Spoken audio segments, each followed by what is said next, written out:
Shaq Thompson for a 3-yard loss. Shaq busting through. My goodness. And what we see is long-term offense coming to fruition because Cam is actually a pocket quarterback. Who knew? Oh my goodness. Tackles McCaffrey, busting through at the 30, 35, 40. Quick race down the right side. Here he goes at the 50, 40, to the Miami 30, 20, at the 10. A swipe with the ankles. They can't get him. Touchdown, Christian McCaffrey. They can't get him. They can't get him. They can't get them, but you can catch us. It's the C3 Panthers podcast, brought to you by Carolina Cat Chronicles, where every Tuesday night we chop up the latest Panthers news and opinions. And tonight is a big time show as the Panthers make another sizable acquisition in free agency. It's kind of the cherry on the top of what has been quietly a phenomenal free agency by Marty Hurney. But the Carolina Panthers have signed Gerald McCoy. That is right. The Panthers are the real McCoy. That's tonight's show, episode 19.18. I'm here with Cody Lashley in the house. I know you're excited about this Panthers defense. I'm loving it because we just got the Big Mac, baby, the real McCoy, Gerald McCoy. I'm ecstatic, man. Marty Hurney really has gone out of his way, and he's put a lot of really talented players on this offensive and defensive line, and that's what you and I were saying and pounding the table for all last season, all into the offseason. I'm excited. Ain't nothing to it but to do it. We got some great guests tonight. Tony Dunn, let's roll, brother. All right, we got Gene Thomas in the house. Buck, what you heard, longtime friend and my compadre. Whenever we get that South Side, what was it? What did we used to do? Southbound and down. We got to get that back. We got to get the southbound and south down and bound. I can't even say it. We got to get it back, man. We really do. I think we had great chemistry. It was a lot of fun, and I miss it a lot. It's a nice way to talk around the league about people, other teams you need to be informed on. You get such tunnel vision when it comes to your own team, or at least we do. I know that fans, we're so fanatic. We hyper focus on our own team. Sometimes it's helped to get a nice set of eyeballs from the outside. That's why we brought on Gene from Buck What You Heard podcast tonight to help us understand this Gerald McCoy as a player and what he could add to the Carolina Panthers defense. So we've got a fantastic show for you guys tonight. We want you to be a part of the show by participating in the chat room. We know we got the most lit chat room in Panther Nation right now. These guys are excited. I know that you guys have been pumped waiting for the show to get your 2 cents in. You can call into the show 252-228-5098. That's the Cat Calls line. There's a lot of calls and a lot of perspectives to be had going forward. So we've got a lot to talk about. So let's go right into it. Cody, the Panthers, bring up the hype video. Bring up the hype video. The Panthers have signed Gerald McCoy. Quietly, I was getting excited. Quietly, I thought this is the type of move that the Panthers need to do to add talent, to add experience, to add leadership on a defense that is looking for that has a new look to it.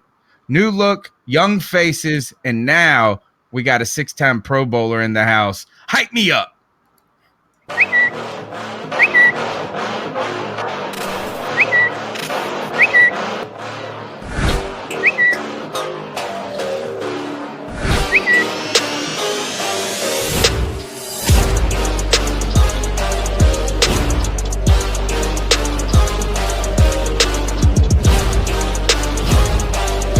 Oh, yeah.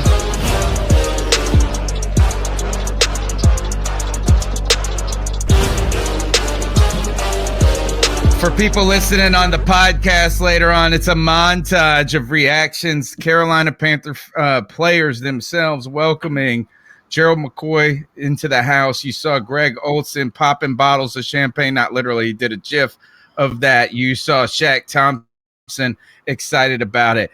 You saw Christian McCaffrey excited about it. And now I want to hear, how excited is Cody about it? Man, I am pumped, man. I honestly, I was putting on Twitter, I believe that we will receive, man. I believed in my heart of hearts that this was going to happen. Whenever the NFL Network does the top 100 players of the past season, they always interview Gerald McCoy, and Gerald McCoy always has rave reviews about Cam Newton, man. He might hate playing against him, but he's always respected Cam Newton, the player. He's got a big personality. He's a nerd, man. He has a life-size statue of Batman in his house.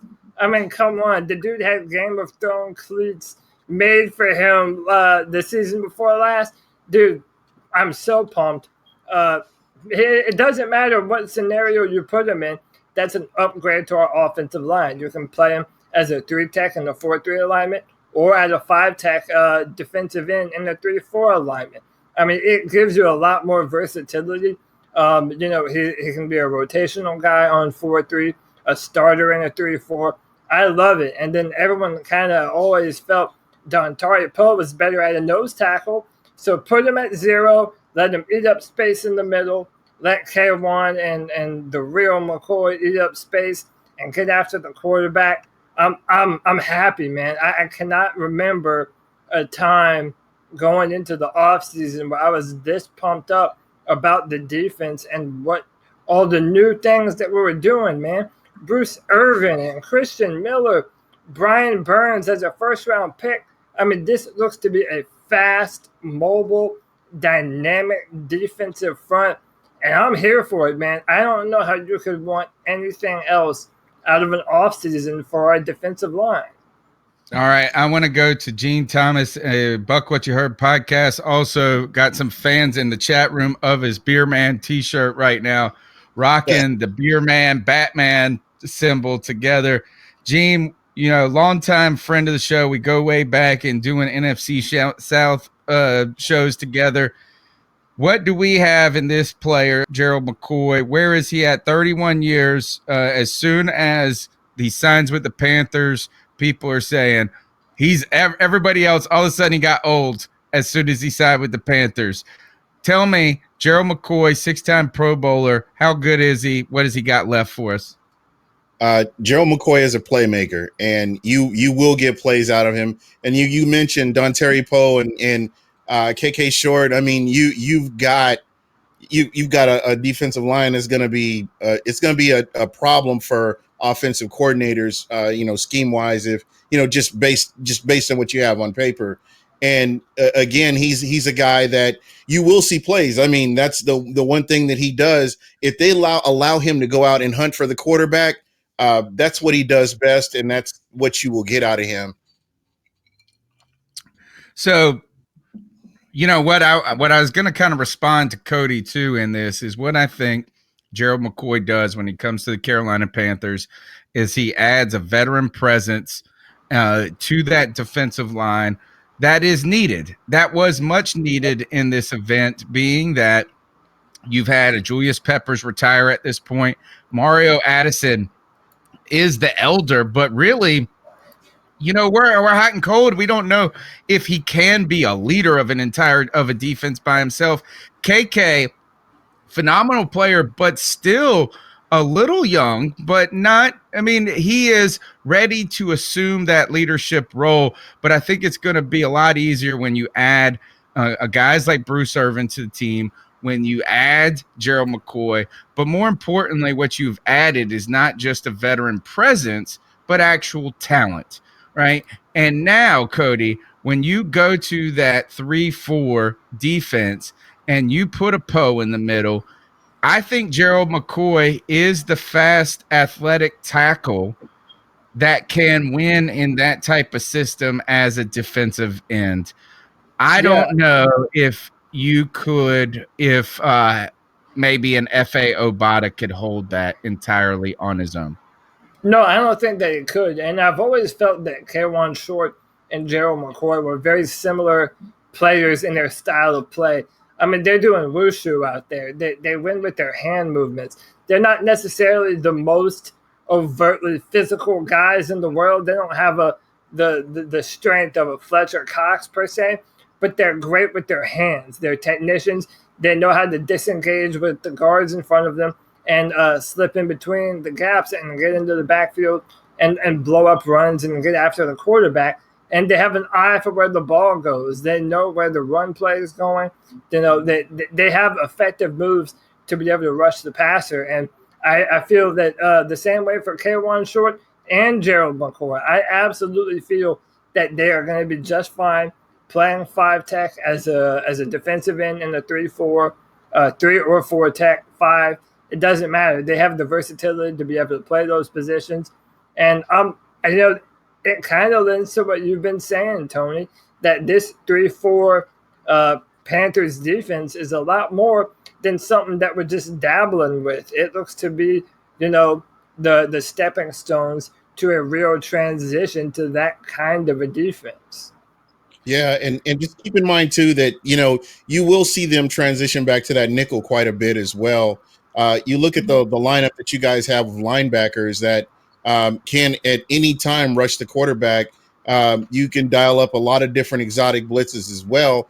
I think that you've set yourself up in a position where you can rotate these guys out, keep them fresh throughout the year. And if an injury does occur, you're still going to have a pretty dominant defensive line. Good point about the depth and the rotation, the necessity of being able to weather a full season is important. And I think what you need to do is we should have Chris Jenkins, Charlotte Vibe, coming in to the show in just a moment. Cody's going to work to bring him in. But one of the things I think is that, like, when you looked at what the Panthers had executed in the offseason in this plan, you thought this could work, but there was a certain fragileness to the plan. Things needed to work very well. You needed Brian Burns to come in and be a contributor. You hope maybe you get a little out of Christian Miller. You hope that Mario Addison all of a sudden is going to be the guy that you said he could be in a 3-4 defense. And then you hope that the Panthers can transition this smoothly. But it was still fragile with that newer addition talent. This, I think, brings you it brings you a proven player that you can put in there for a short amount of time. It's 1 year. You did not risk a lot to do this. You solidified a lot to do it. Now, we've got our next guest on the show joining us in this panel celebrating the acquisition, or at least our end celebrating the acquisition of Gerald McCoy. Gene's over there just passively watching this unfold. But Charlotte Vibe in the house, Chris Jenkins. Can you hear me, Chris? Hey, can you hear me is the better question. Yes, we can. The man of the people himself. The man of the people himself. That's the man him. with technical difficulty. Hey, I need Joey to come and run my production studio, please. You got to send me a quote after the show, man. Hey, man, I'll hook you up, brother. I'm gonna give you. I'll email me. I'll give you some pro tips, because when I say pro tips, it always goes wrong. Don't worry, it always goes wrong. It is, like I was saying, there is a certain fragileness to live broadcasting, much like the fragileness that was going to be around with the Carolina Panthers defense. All right, you were there, Chris. What was the kind of the mood? I feel like this is that what I love about these moments right here is that for so long, Panthers media, not the people that work for the team, just the overall professional media, anytime a free agent comes about and we're like, we got to get him, we need this guy in here, they're like, oh, you guys are thinking out of turn. I think even the media was excited about this. I think that they were licking their chops at a story at this point in the season. What was that? I mentioned this when I was on last time, that McCoy could possibly be a Panther. Yep. That's true. You did. What was the sentiment today, Chris, at Bank of America as they did that press conference as Gerald McCoy addressed Panthers media? Well, I mean, from the media perspective, heck yeah, we're happy, man. And it's like, big news, 6-time Pro Bowler. You need we always need stuff to talk about. So media was happy, but the mood in that press conference, I knew nothing much about McCoy before last week. And as soon as this guy starts talking and he does his little introduction, I'm like, man, he seems like really, really real and cool and just honest and sincere. And not that anybody seemed pretty faked and like a product in the past, but it just came off extremely genuine. And then when he started talking about his reasons for coming and the interaction that he felt with the team, it all felt like just so like feel good story of the year, man. It was really awesome. It was really awesome to be in there. Here is McCoy making some remarks about why he chose Carolina. The fact that you get to play Tampa twice in the NFC South, what kind of role did that play in the decision? A lot of people put more into that than they should. The reason I'm here is because I was quoted as saying I wanted to go to a contender. And every ounce of me feels like this team is a true contender, and the NFC South champs are the New Orleans Saints, and they're known to have a great offense. And in order to take them out, you got to have a great defense. And Carolina Panthers have been known to have a great defense. And I just want to add to that. And I truly believe with the addition of me and all the pieces that are already here, got a great shot. All right, Chris, what as you're I'm not coming on the show anymore. You're not playing my questions. That was the deal. If I come on here, you play my questions. I got your question. I actually have your question. And I think it was it this one? In Tampa. No, I got your question somewhere in there. You asked who's on your show. No, I don't got that wasn't. I have your question somewhere. It wasn't the Sue number because that's Joe Person. I got you in there somewhere. You had the best question today. Tell us go ahead. Why don't you tell us what you asked Gerald McCoy? Because I think it had something to do with old Ronnie Rivera. Yeah, I asked him, he's talked about a lot of different things, but I wanted him to tell me what was the single most reason, what stood out from his conversations with Ron and the team to make his decision. Are you still queuing it up? No, you're going to have to just tell us what he said because I'm not going to. I honestly forget at this moment because I've gone through so much. This was Cody's clip. Cody got the clip. It said this, is that Ron Rivera he's been proven successful in this league. He's been successful at every level from coordinator to head coach. And when you got him and you got a good proven coach like that and you've got an MVP. Yeah. And I believe his words were, once an MVP, always an MVP who is touching the ball on each snap. A lot of good things can happen from that. He really responded to your quote or to your question, Chris, and the reason he did is because of the coaching carousel that he has been a part of or he has witnessed while he's been in Tampa over the last 9 years. And so that was a stability. And I was going to ask this. And Cody, I'll start with you, Cody, and then we'll go to Chris and then get Gene on this. Is we've heard the players were big in recruiting McCoy. Yeah, he talked significantly about Ron Rivera. He responded positively about David Tepper. It seems like the Panthers, the Carolina Panthers, at least from a player standpoint, have a slight destination feel for free agents a little bit, where there is something attractive about having a coach that's been around for a while, an owner who is enthusiastic about winning. These things seem to be working in our favor, Cody. Absolutely, man. I mean, for such a long time now, you've heard players, speak about the camaraderie that there is in that locker room. Even last year, when we started losing all those games, they never gave up on Ron Rivera. They never gave up on the team. Cam Newton played to the very bitter end until his shoulder damn near couldn't throw the football anymore. But this is a team that's all in, man. All these guys, they believe that they are a championship contending football team going into next season. And they felt Gerald McCoy would be a big part of helping the Panthers reach that next level. I feel all NFL players are friends on a certain level, no matter what team you play for, and especially the fact that we have to play Tampa Bay 2 times a year. McCoy knows all the players very well. He's a huge fan of Cam Newton, and it just doesn't seem too far-fetched that the players would go out of their way to, say, hey, Gerald, we got something special going on here in this locker room, man. We want you to be a part of it.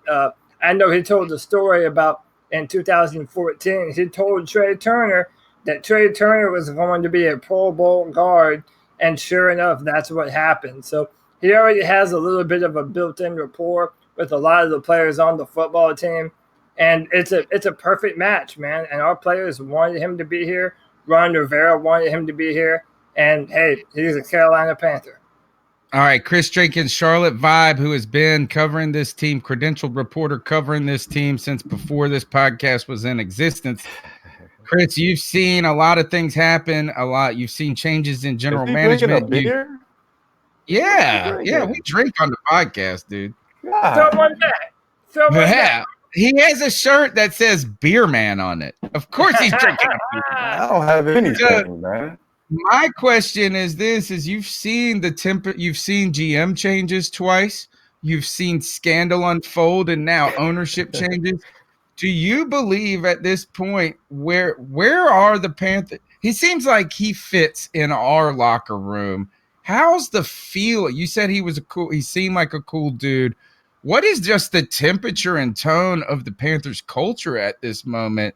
Are people feeling kind of loose in a good way at Bank of America?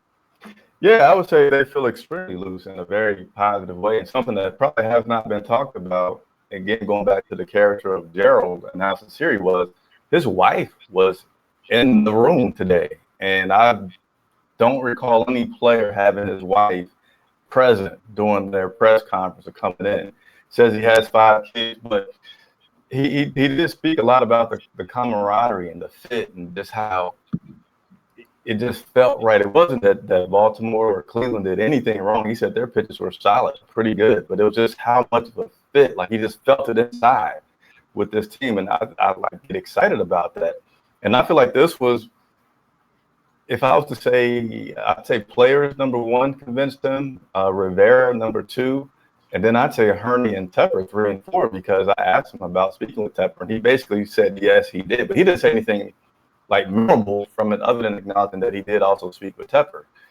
He spoke about Ron Rivera's character and liking that a lot as well, but I still really feel like that going out to lunch with those guys, and the fact that they took time to do it, and the fact there was a place that wasn't the coolest steak or burger place to have meat, he really took that to heart as like, I appreciate you guys really want me here. So it's pretty positive, man. You got to like any team with that kind of unity. You feel like they can play even better than their talent may be because of that chemistry. Gene, Gerald McCoy has been an interesting figure in the Tampa Bay Buccaneers organization for the last decade. A player who has been really the only consistent star you've had through all these regime changes, even if we talk about Levante David or the guy who went to San Francisco. Alexander. Yeah, Quan Alexander. These guys, they're a lot shorter stints right there. Is you've got a multi-year, multiple contracts with this player. With all of that, is that McCoy never seemed to be entirely ingratiated with the fan base. While we are looking at this individual, licking our chops about how he's going to fit in so well, how he seems like he can walk right into the room with a Cam Newton or a Trey Turner or a KK. Why is it? Tell us a little bit about that personality and how that fit in Tampa Bay. To be very honest, I don't believe it's a personality issue. When he first came into the league, there was a lot of association with Gerald McCoy and Warren Sapp, and I think that was that raised the expectations pretty high. The first 2 seasons, he ended up with season-ending injuries. As the season progressed, and that didn't really help matters either. as you know, and you consider into 5 different defensive coordinators throughout his stint with Tampa, it doesn't help. And it really makes sense what you're talking about when you talk about a player that is talking to a Ron Rivera. You have that stability. You don't have that turnover. And it's definitely something that you can look forward to. Not to take anything away from Cleveland or the Ravens, but what Ron Rivera has been able to do, he's been able to bring players in. And to be honest, I think this is probably one of the more, being objective here, this is probably one of the more underrated free agencies that I've seen of the teams in the NFL. What the Carolina Panthers have been able to do on paper, it's very underrated. Just the players that they've been able to bring in, and you're switching over to a 3-4 defense, and you've got a lot of pieces that can definitely help that. So I think Joe McCoy watches game film more than a lot of people. He's very football savvy, and this probably looked like the best fit for him, where he could come in and do what he does best and play to his strengths. So, just looking at this from as an outsider looking in, I think Joe McCoy did what was best for him to where he could succeed and possibly get a big paycheck after this. You cannot take away anything from the Browns because they have nothing to take away. I'm sorry. They have not won.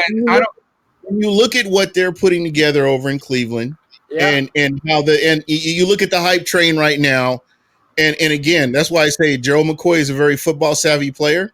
I'm sure he looked at all the scenarios and felt like this was probably the best scenario for him, where he could go and hunt the quarterback, which is what he does best. So again, I look at all these different teams, and again, not to take anything away from anybody else, but I felt like when you talk about stability, you talk about players, you talk about scheme, I think this was definitely probably the best fit for Joe McCoy.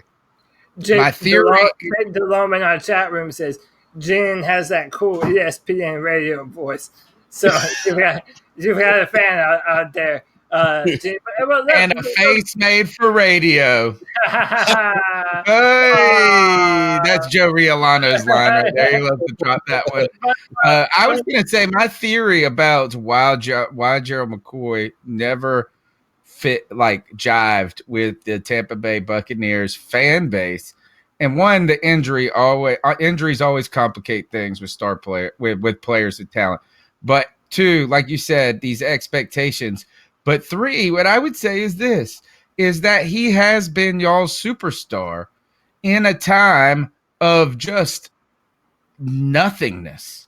And whether it's just been this mess all the time in Tampa, whether it's turnover, of coaching staff, turnover. Yeah. And I would say this is, despite even Gerald McCoy doing all the things that he could do, he's the only guy that's been around the whole time for them to take it out on. And that superstars get super credit, but they get super blame too. And I think too, what I saw with his personality is a little what you see with a Cam Newton at times. And that is, they know that their play it speaks for itself in so many levels. So they're not going to cry to you about their performance in this, where you want them to be remorseful that they lost, that everything is going terrible. He will block you if you get out of line with him. Trust me. Well, don't worry. Some of the Tampa media has already done that, and I got something to say about this lady later on in the show. But Cody, go ahead in there. I know you wanted to say something in response to that. Well, yeah. So, Gene, you mentioned him viewing the Panthers as a contender, but I also think something that came out is that it was closer to home for him. It was a little bit closer. He didn't have to really uproot his family and move that far away. But also, the media has kind of sensationalized this a little bit. Now, Ndamukong Suh is wearing that 93 that Gerald McCoy has so proudly boasted for a long time in Tampa Bay. Do you think that there's some hard feelings there that the Buccaneers organization viewed McCoy, this guy who has given blood, sweat, and tears to the organization for so long, they let him go in favor of another defensive tackle and then let that guy have his number that he had his entire time as a Buccaneer? Do you think there's any hard feelings there? I can't say for sure. All I can tell you is Joe McCoy is going to come in and play. Uh, you guys have a great player that's been brought in. I don't get caught up in all the jersey 93, who's wearing 93, because Ndamukong Suh, I believe he was wearing 93 in Detroit or something like that. So I mean, they both been wearing that number. So to me, Gerald McCoy was a business move. He moved on. I strongly believe, in all sincerity, that Gerald McCoy will retire as a Buccaneer. But while he's here in Carolina, you guys really need to enjoy him and appreciate what you have. Let's move quickly to ask Chris this but let's talk about this Panthers offseason. While we're focusing on the Gerald McCoy signing, big news today. And I know all the people in the chat room want to talk about that, and the cat calls are all about that. Chris, where do you see the Panthers in this offseason transition? And there, really some questions with this team after last season. You thought you had something going. You started out 6-2. Cam Newton takes a beating in that Pittsburgh game. His shoulder never the same after that. Falls apart with an 8-game losing streak. You're wondering if Ron Rivera and Marty Hurney can make it through this offseason. The Panthers seemingly and wisely, it seems at this point, stuck with these guys. And Hurney has done this. He signed Eric Reed. He's gone and acquired a Matt Paradis. He's then had a draft that people are excited about. As you're there watching this, how do you think the Panthers offseason is unfolding to this point right now?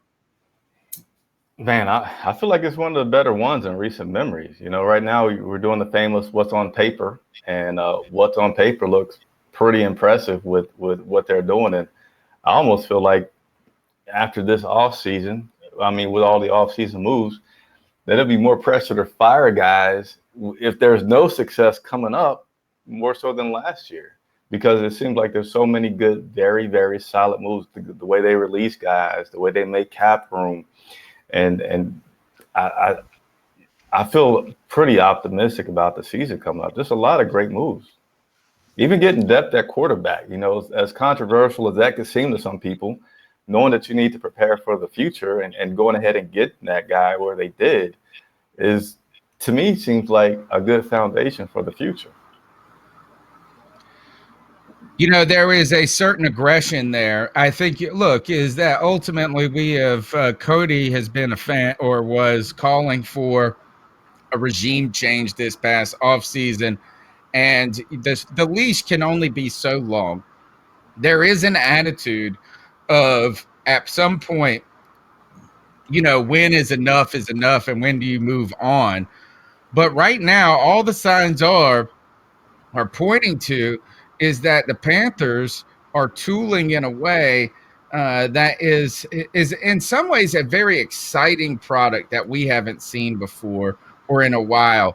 I feel like they're meshing talent. We went from the oldest team in the league to now the oldest guy on the team is Greg Olsen. Gerald McCoy is probably like the third oldest player. It was probably Greg Olsen, Bruce Irvin, and Gerald McCoy as the oldest people on this team. How old is McCoy? He's 31. 31. So that's we went from long in the tooth to there's an excitement there, but there's also some uncertainty at the same time because so many changes are systemic, shifting to this new defense. If there's anything, Cody, how do you feel about this offseason? I know that in one way, for a long time, you've been mild on Hurney. Are you a believer, my friend? Listen, I will 100% give the man the benefit of the doubt. And yes, I'm not going to be unreasonable.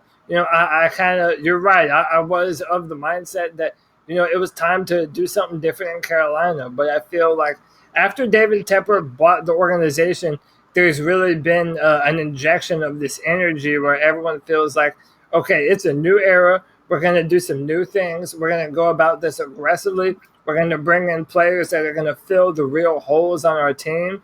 And he's done just that. Listen, football is won in the trenches. on the offensive line and the defensive line.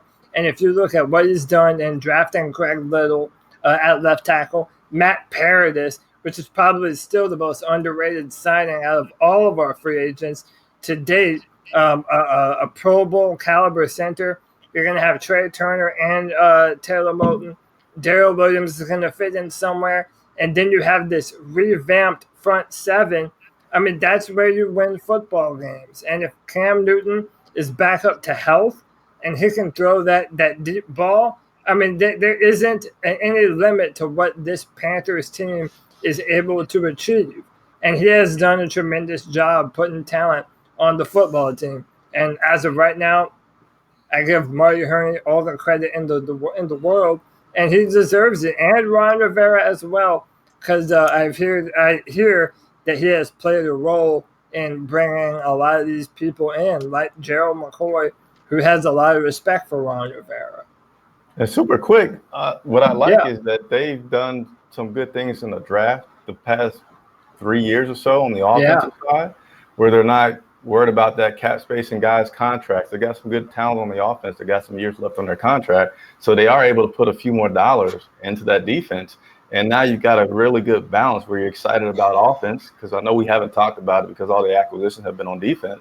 But you got Curtis Samuel, DJ Moore, and Chris McCaffrey, who Rivera said the other day, like, people forget and say, guys, how could Christian get that much better? But Rivera's like gushing about how much even better this year McCaffrey's getting than he was last year. And just liking what's going on with the franchise. 100%. And I believe that Curtis Samuel, he might be the star receiver on our football team this year. You know, I know DJ Moore also has a ton of potential. I'm just a huge fan of Curtis Samuel. I hope he stays healthy. We have so much potential on both sides of the football. I mean, listen, we're June. I'm already so excited for the football season, man. I cannot wait for week 1 against Los Angeles here at home, baby. I'm ready for it. And I think that a lot of teams are addressing what you saw with Drew Brees over the past couple of seasons and the Saints going to the playoffs and going deep into the playoffs, and just addressing the defense and trying to find ways to stop him. Just in the NFC South, I think has been very important for a lot of teams, in the NFC South.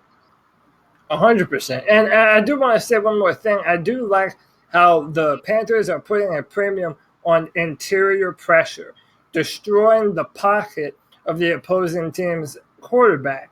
You have guys like Cam Newton and Russell Wilson. If you have an edge defender coming around the edge, they're mobile enough to be able to make a play on their own. But, man, it's so much harder for a player like Drew Brees and Matt Ryan to be able to deliver the football and step up into the pocket when you have, 3 potential – but Poe, McCoy, and Kawan Short, those are 3 Pro Bowl defensive tackles right in your face. So I love that. I think that's how you should build your defense to apply pressure. You're listening to the C3 Panthers podcast, brought to you by CarolinaCatChronicles.com. We've got 66 people watching right now. We've got 30 thumbs up. It's guilt time, folks. It is shame and guilt time. Give us some thumbs up. Smash that button. Help grow Panther Nation with the longest running Panthers podcast out there.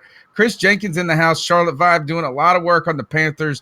He's there on the ground in the trenches. Speaking of, what are you hearing about Cam Newton? What are you seeing about Cam Newton? We see that Ron Rivera was a little perturbed that somebody took a picture of Cam Newton. You silly goose, man. Everybody can see you, but Chris can see you from his damn office. He's probably got that giant camera out there watching. Have you seen what's the status of Cam Newton's shoulder, man? And can you sneak one of those pictures for us and send it to me, and I'll leak it? Nobody will know. Hey, this is really round. You said something that made me think about this. All the renovations that are going on at the facility. I think you said something about me being in the trenches and everything. There used to be a little cubbyhole spot in the media room. They had like 4 tables, and that's where I would go in and work. As big as that stadium is, can you believe they are changing that and they're making it a freaking storage room? And now I have less room in the media workroom to work. Oh, that's dirty. I mean, what do they got to store in there? They could store me in there, and I'll jump out and I'll be like, Cam, I love you. Take it field out. But about Cam Newton, yeah, Rivera was. It was funny when he started talking about it because he acted like he was looking. He was like, yeah, some people around here are taking Like pictures. they are being watched.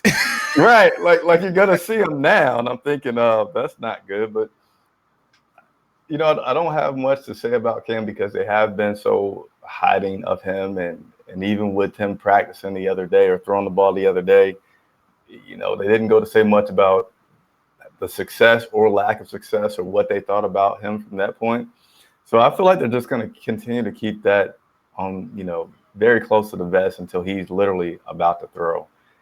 But isn't it good that we're seeing him in social settings? He played in the kickball. The kickball tournament was after his surgery, right? Yeah, you're not going to see Cam sit down on his butt while he recovers unless he's just absolutely broke, man. I've been wanting to ask Rivera, how tough is it to watch Cam because he has such a high threshold for pain compared to the other guys, like how do you find that balance from the guy just saying, hey, it's okay, to you really, really knowing, what's going on with his muscles and ligaments and everything in that shoulder?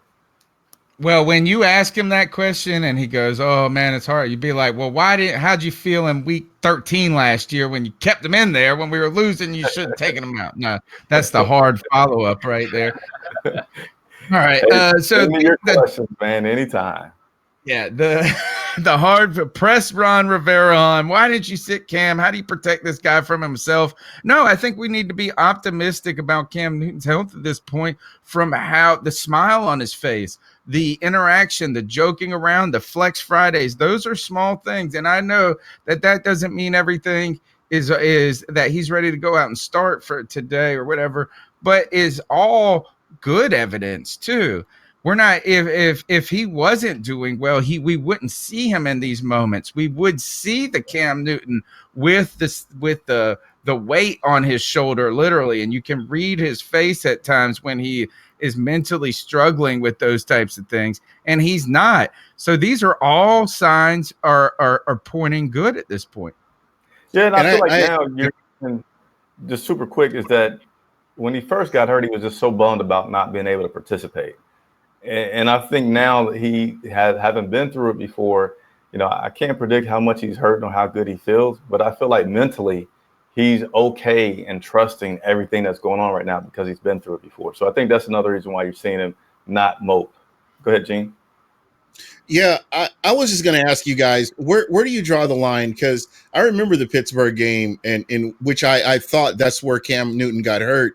And I thought that December 2nd against the Bucs, when he was stretching for the first down in the third quarter, I thought is where he really got hurt.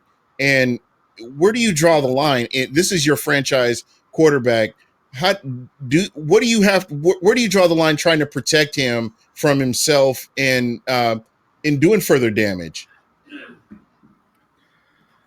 Well, Cody, I'd say this: we drew the line in the draft when we started drafting some damn offensive linemen. Yeah, as we should have done. And I keep it going, and I just want to kind of piggyback off what I was saying. He's a mobile quarterback, and he was stretching for a first down. This wasn't like he was in the pocket trying to throw the ball. He was stretching for a first down, is where he really injured himself, and you could tell there was no velocity on his passes after that. In the weeks following, Cleveland, New Orleans, Atlanta, New Orleans, you could not see. Whenever you watched him, he didn't have that velocity on the ball like he'd had before. Isn't it a coach's job, in your opinion, is it a coach's job to say, hey, I know that you think you can go out there and do this, but I have to protect you for next year so that it's not permanent damage or something that could come back to haunt you? Yeah, and I was even saying this last year. I felt after we lost to Seattle against the Seahawks at home, that it was just it didn't feel right then. I felt like our season was over then. We were not mathematically eliminated from the playoffs at that point in time. And Cam Newton being the competitor, I understand that he wants to play. But yeah, I thought that they should have taken him out sooner. And I said this after we drafted Will Grier. They want this train to keep on rolling. I was doing some scouting for Draft Tech, and I liked Will Grier a lot. He was my third rated quarterback in the draft. And it's kind of what I said to you before the show. David Tepper just spent $2.2 billion on a football team, and this man wants a return on his investment. With that said, Cam Newton is the type of player that we have seen him shoulder a football team when he was the primary passer and rusher on the football team. I mean, they were dependent on him for yards through the air and on the ground. So if you look at Christian McCaffrey, Curtis Samuel, now they have Chris Hogan and Jarius Wright, guys that he's able to check down the football to. So even if there's nothing available down the field, drop the ball off to your check down, get the ball out of your hands. That also helps Cam Newton avoid taking all the big hits that he would have had to taken in the past, throwing the football downfield on these bombs to Devin Funchess and Kelvin Benjamin of all people. But again, you look at his play as a quarterback. That's not how he does it. I mean, he's pretty much set in his ways on how he does things. I'm sure that there are some things he would change, but for the most part, Cam Newton is Cam Newton, and you know what you have. Can't tell a lion not to roar. Yeah, in the words of Cam Newton, that's what. In the words of Cam, here's the thing: is Ryan Atkinson in the chat room says he's not getting hurt when he's running. He's getting hurt when his ass is staying in the pocket, getting clobbered. And we finally, what I would say is that one of those free agent acquisitions that we did not, well, we got Matt Paradis, the most valuable signing in free agency. Oh, everybody is looking at the big time names at defensive end or Tyra or the Honey Badger, things like this, is that center replacing Ryan Khalil, losing Ryan Khalil, who has been a 10 or 13-year starter in the league, who has been such an important part of this franchise. Losing him and going to nothing would have been impossible. We go out and you get a guy who is a top-rate player for $13 million.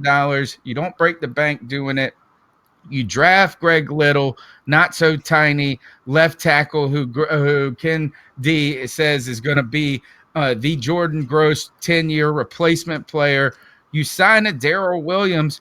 I say this is that what we have done is that while Cam Newton has taken a lot of hits, and we have asked him to do a lot in the running game, and he's been so tremendous at it, we have also asked him to be a damn Houdini. We have had and you want to talk about it. If anybody should understand this, it's Gene, is that your offensive line has been a wreck for the last decade. And when it is a wreck, it doesn't matter what you got back there. It takes a Cam Newton to win. It's surprising we've won to this. So how are we protecting him? We're finally doing what you're supposed to do, the most basic formula. Put some guys in front of him that might be able to block worth a damn. And what you have to consider, too, the NFL is a copycat league. If you go back to the wild card, you go back to the NFC Championship, all the players, all the playoff games, all these games were won in the trenches, whether it's on the defensive side of the ball or the offensive side of the ball.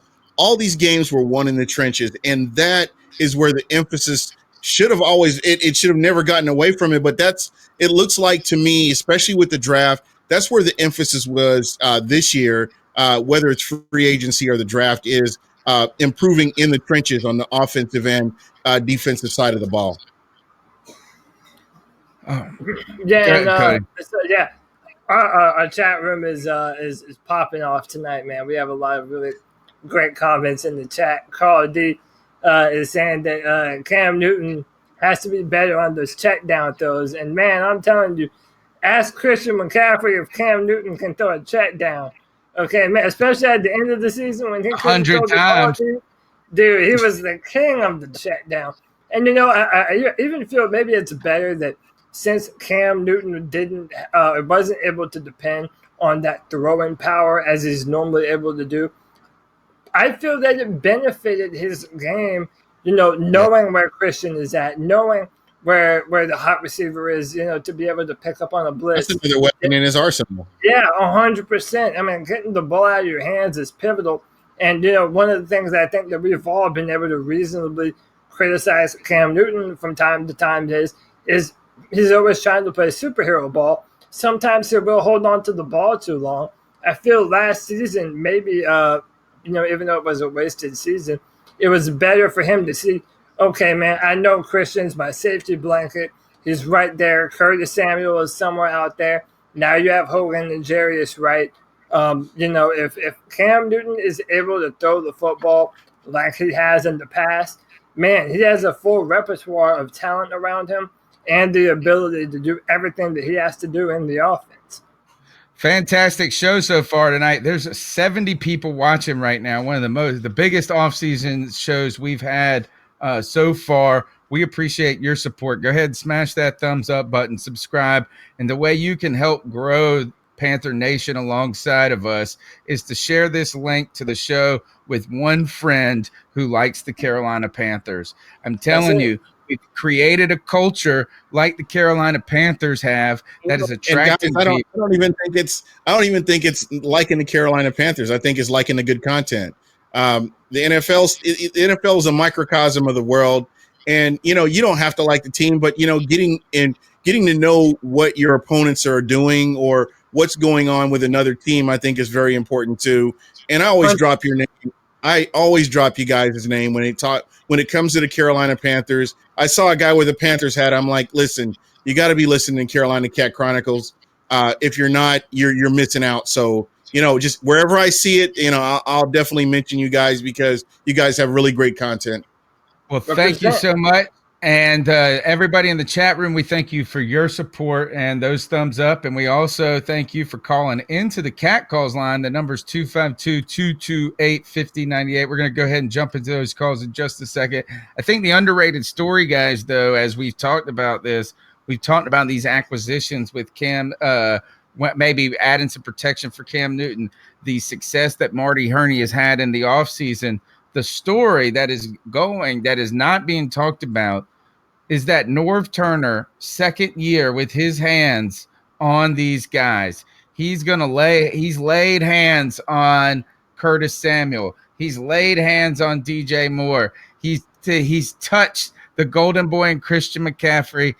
If Norv Turner can get a healthy Cam Newton working with knowing what he's got a little bit more, this is exciting. The Norv Turner product was very good last year, and you knew he was limited. I feel like he's going to be able to open things up more with a healthy Cam, with a line that can do some of the concepts that he wants to do in the future.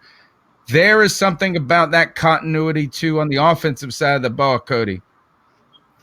Yeah, man. Norv Turner has always traditionally been a down-the-field passer. He likes to run the football, and when they're going to throw it, you're trying to put the stake in their heart. You're trying to throw the football downfield. And part of the reasons why I'm so excited about this offense this year, especially if we all feel that Cam Newton's going to come back healthier than ever before, I'm telling you, man, Curtis Samuel has the potential to be Ted Ginn and then some. I'm so excited about the potential of Curtis Samuel in this offense. DJ Moore as well. They're guys that are able to do things down the field that Lord knows Devin Funchess and Kelvin Benjamin, weren't doing for Carolina. Kelvin Benjamin might never play football again. I feel like I'm always pouring onto that guy. But listen, man, when you look at what Cam Newton has had to deal with in the past, shouldering the offense, being the primary rushing attack, and the thrower of the football, throwing in the tight windows, as he's always had to do. Now you're finally starting to see an organization that understands that you have to put talent around your franchise, and your franchise is your quarterback. If you don't have a quarterback, it doesn't matter if you have the best roster up and down. If you don't have a quarterback that can run your offense to a reasonable degree of effectiveness, then you're dead on arrival. And we have an MVP caliber quarterback with Cam Newton. And, they're putting the pieces around him. And it's a perfect time because we have to decide if we want to make Cam Newton the highest paid player in football within the next 2 years, You know my opinion on it. I say pay him all the money that he needed to, but I'm genuinely excited about the makeup of the offense and the defense right now. It feels brand new.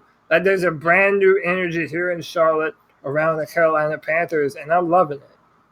All right, I want to get into these cat calls live, but there's some talk on Twitter that has to be addressed, and Gene's the only person that's going to be able to help interpret this for us. Uh-oh.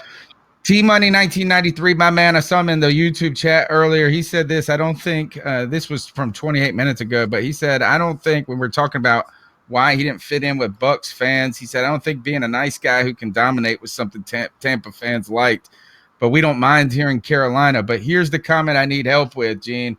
Is I said I've been getting on people from the Bucks. I've been getting on Bucks fans who have been throwing him under the bus, who have tossed McCoy aside. And this is what Matt Bergner at Matt MattBurgner1 says.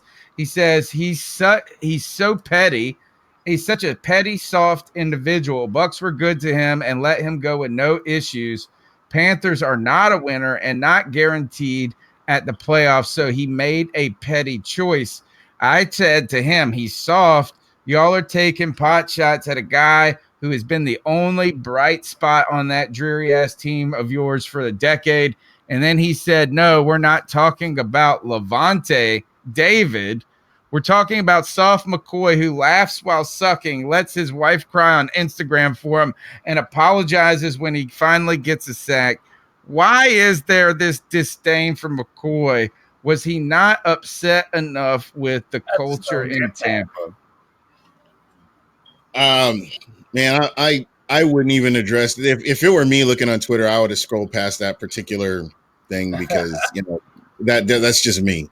I didn't like I told you, and I've said this before, and I'm sure that there's two sides to this. You have the people that are for McCoy and they realize what he's done, and then you have those guys that don't look at it that way. I saw plays away from the ball that he made. I saw plays that he could have made and he didn't. So but that's football. That's just what it is. I didn't have a problem. That was a business decision, and you kind of knew that Gerald McCoy was going to be in free agency and he wasn't going to return to one buck after that last game of the season when they had the interview. And you kind of knew that deep down. And, unfortunately, that's one of those things that it just happens. And fans, everybody's got their own narrative of what happens. But again, like I've talked about, he's a talent, and the Carolina Panthers really need to appreciate him. As far as all that stuff getting personal, bringing somebody's wife in, I don't think there's really a place, realistically to even address stuff like that. So I just kind of left it's Nico, and she can take care of herself.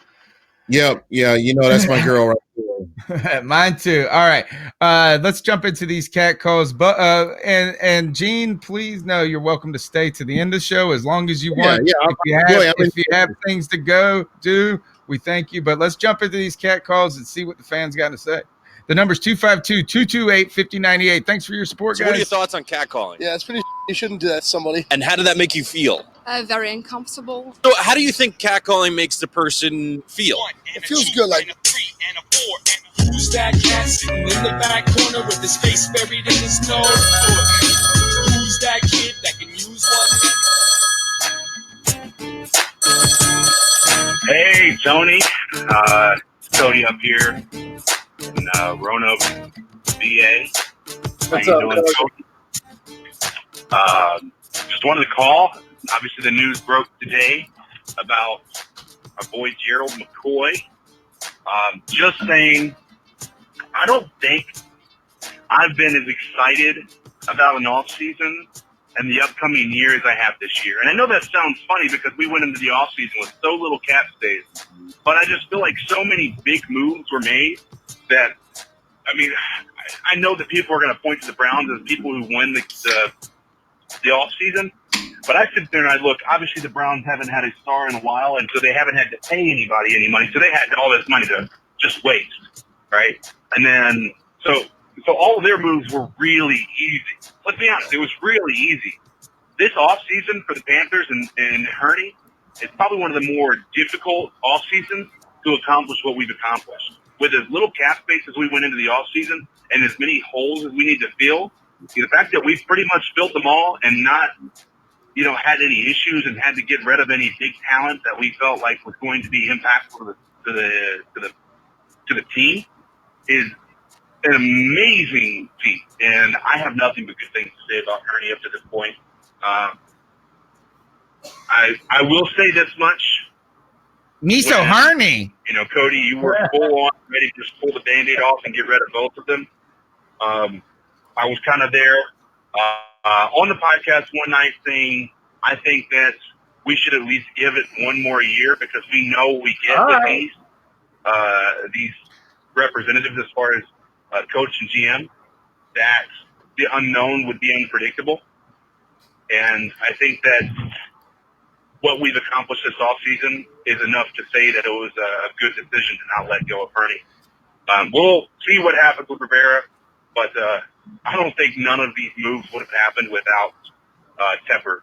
And just saying, he's going to be the MVP of maybe the NFL next year, just because he was being willing to let the people make the moves that need to be made. So, anyway, this is long-winded, kind of got off track, but nonetheless, hey guys, keep pounding.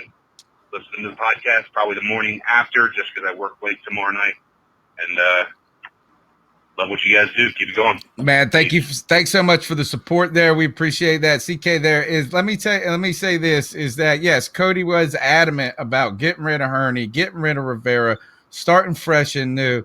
I was on the other side of the fence. We've had some great debates on this show. We stayed true to our positions. Good thing, though, I've been consistent on this, is that I've told you that Marty Hurney has been a good GM. He's a good GM before he left and a good GM and a better GM since he's returned. He's learned a lot. Jerry Richardson, part of the problem with the first stint of Marty Hurney, I do think sometimes you can get a little stale leaving, seeing Dave Gettleman do what he did, maybe learning from some of the good things he did, but Hurney has been nothing but impressive since his return. If you think about it, all of a sudden Dave Gettleman is let go 3 days before training camp after pressure. The guy that drafted Drew Lock or whatever. Drew, what's his name? Daniel Jones. At 6. David Gettleman. Actually, David Gettleman did some good things for the organization, but also made some giant mistakes at times. Now, you said the name, Jerry Richardson. I believe he was much more heavy-handed behind the scenes with both GMs, Hurney and Gettleman. But continue. So, look, Hurney takes over this team 3 days before training camp comes about. He's able to smooth things over with a Greg Olson, with a Thomas Davis that does not handicap us for long. He has the guts at some he brings back Julius Peppers. I think Dave Gettleman was able to bring back, but then Marty Hurney back on that train there. You get a good relationship there. You start to see some of the plan unfold, but really things started to be impressive when Marty Hurney, he trades Kelvin Benjamin. You go, wait a minute, this guy is not just a patsy that's been brought into the end of the season making moves like this. On top of that, when we struggled and we ran into injury after Denoris Cersei went down, it took a little time, maybe a week or two too long, but Marty Hurney goes out and gets Eric Reed, then recommits to Eric Reed in the offseason for a price tag that is nowhere in the ballpark of what safeties were overpaid this offseason for. Marty Hurney wins on Eric Reed. He wins, it seems like, in the draft in 2 consecutive years. He's had a good draft, it looks like, from the outside looking in. Marty Hurney has been aggressive, and I was hoping, Gene, please ask me, Gene. Ask me the question. Please. Is it win now? Is this a win now season? You asked us this over and over before the show. Is this a win now season or is this a reload season?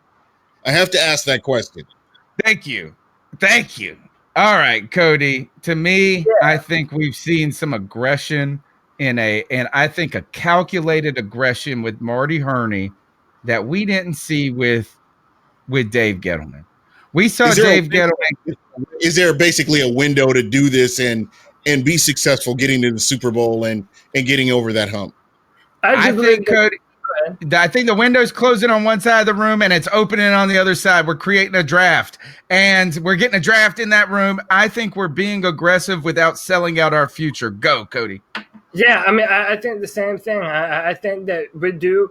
Okay, there is a window when you're talking about certain players on the team. Who's the backbone of the offense and the defense? We already know the answer to this. It's Cam Newton on the offense and Luke Kuechly on the defense. And then, of course, you have guys like Greg Olsen, and then guys that we wanted to get a Super Bowl ring before they retired, like Ryan Khalil and Julius Peppers. And then it just doesn't turn out that way. But, there is a window of time, especially for some of those players, that, it's time to capitalize, man. The NFL stands for not for long. And, you're not playing the sport very long. You have to capitalize while you have the talent on your football team. And one of the things that you hear in every press conference, and the players know this now more than ever, this is a business. It's a business every single day. And David Tepper just spent a lot of money on a $2.2 billion investment. He wants a Super Bowl here in Carolina. I mean, he's already building a new training facility in Rock Hill, South Carolina.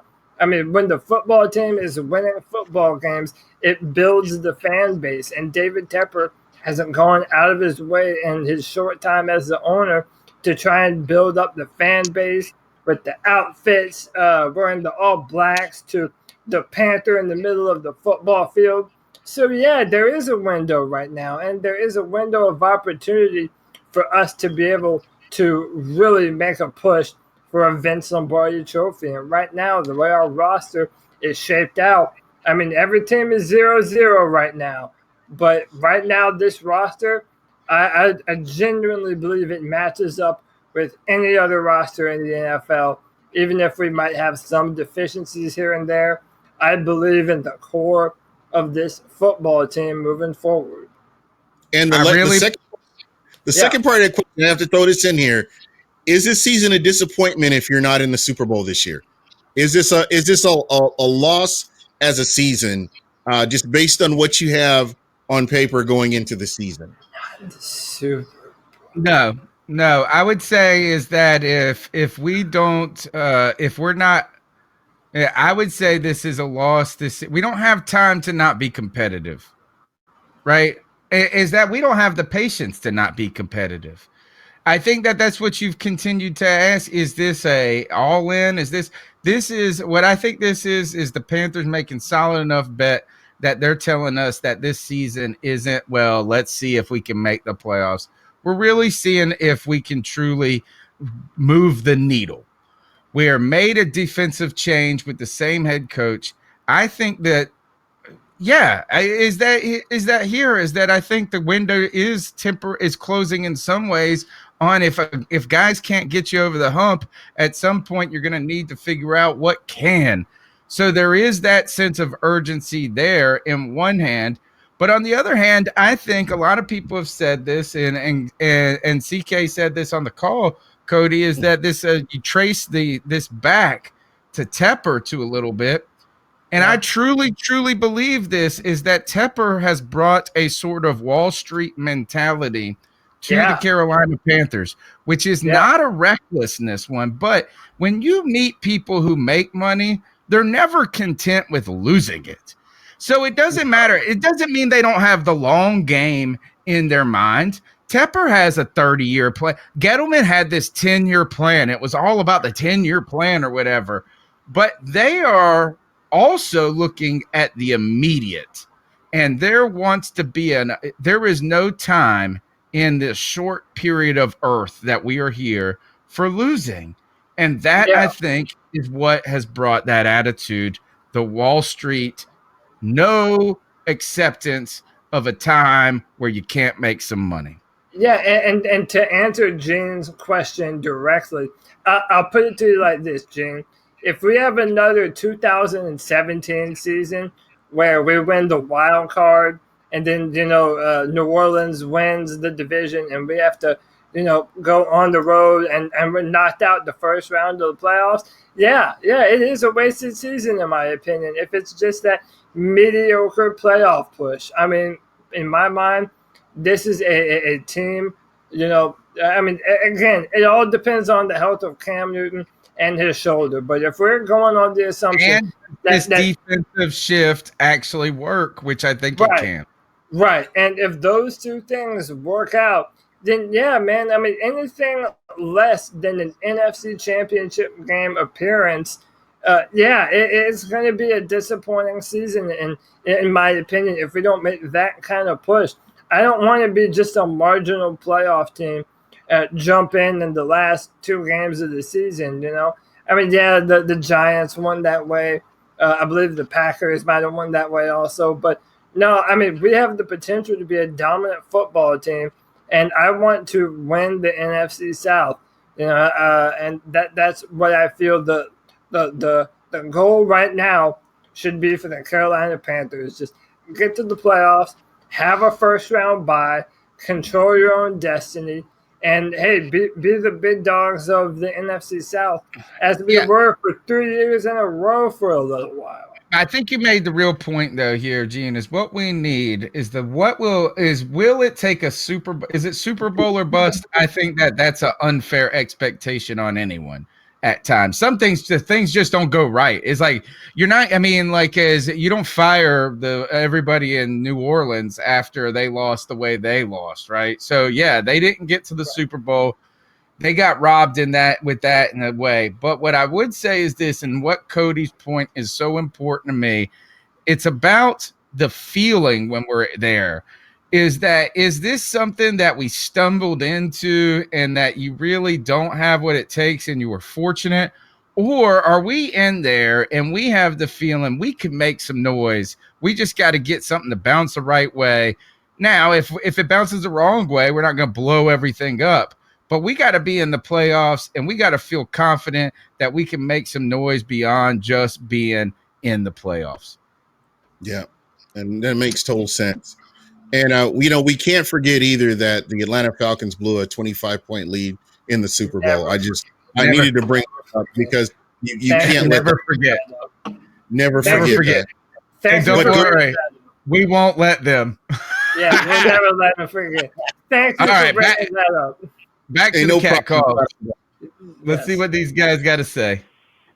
Yo, what's up, C3? This is Nova Black, man. I had to call in first thing this morning. What up, baby? It's 6:17 a.m. I've been rolling since 3:30 this morning, man.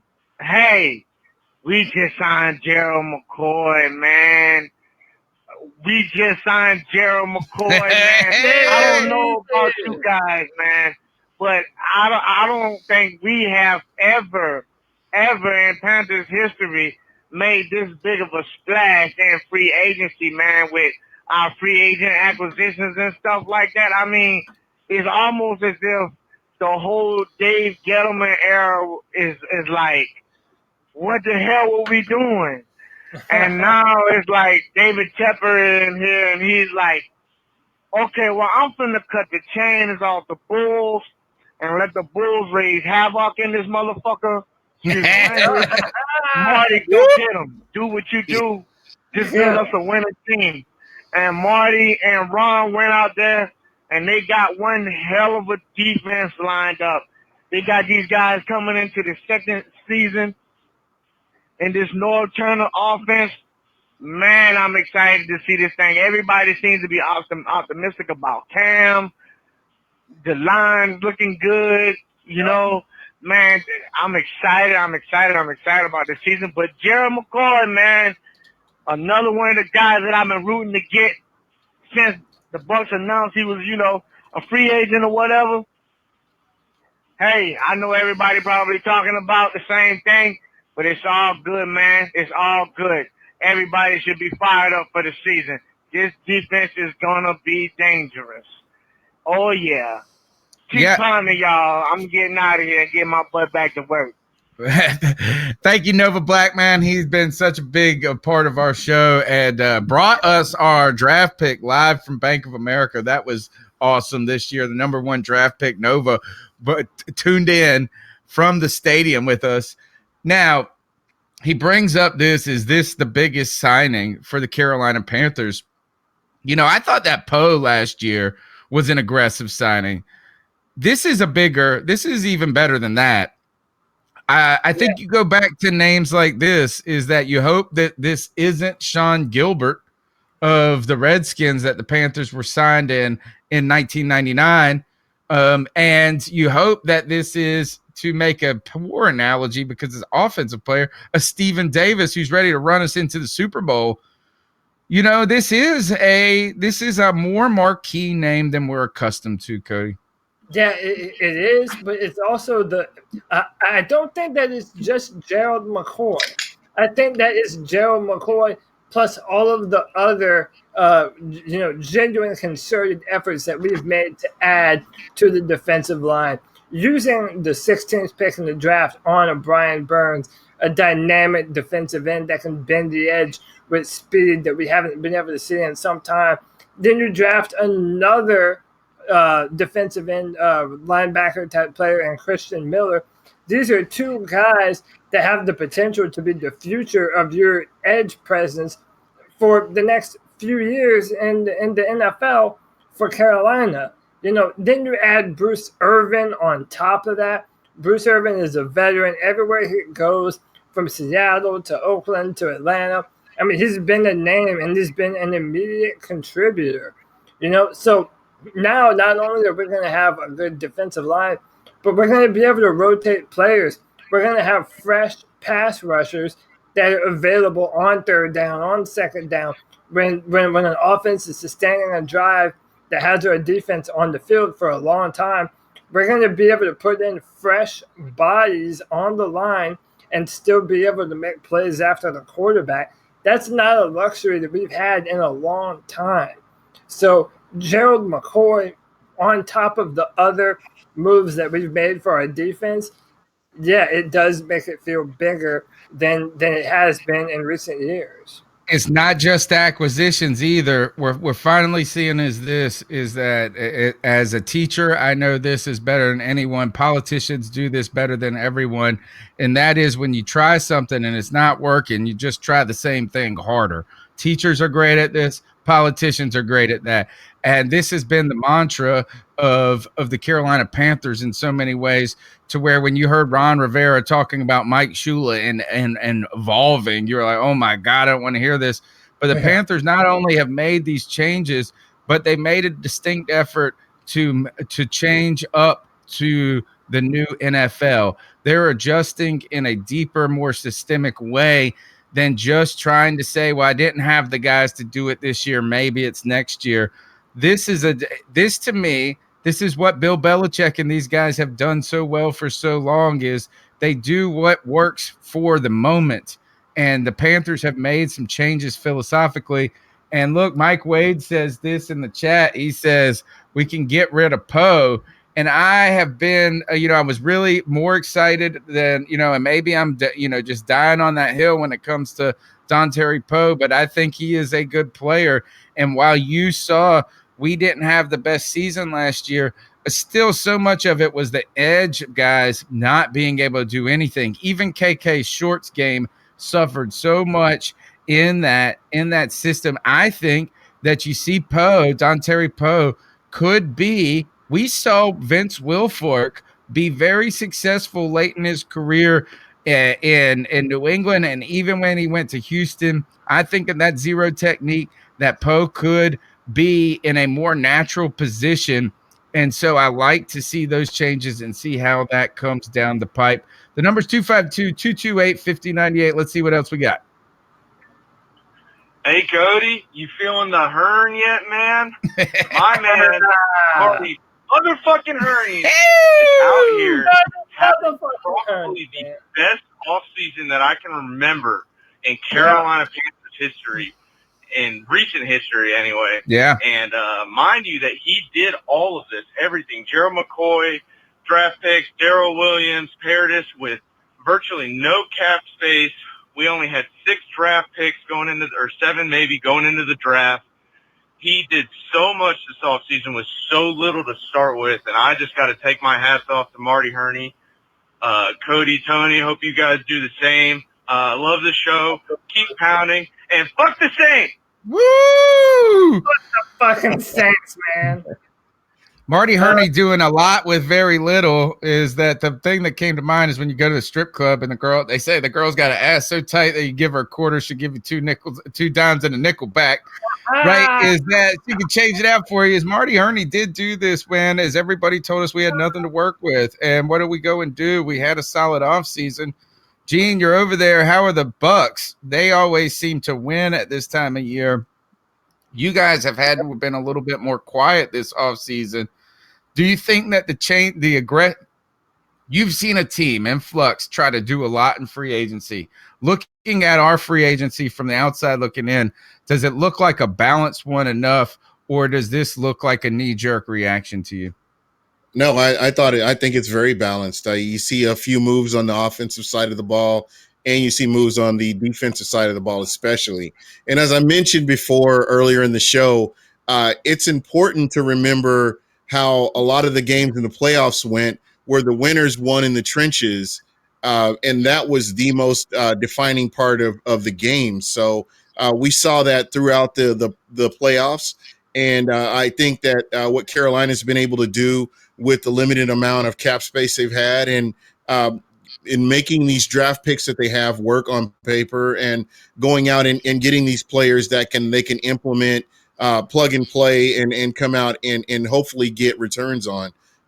Again, I know it's all on paper, but I think with Ron Rivera, you have a really good head coach that I think can really get these players to where they need to be. And I think, with Norv Turner and some of the other coaches that you have, that I think that this team will be up to speed by the time the season starts.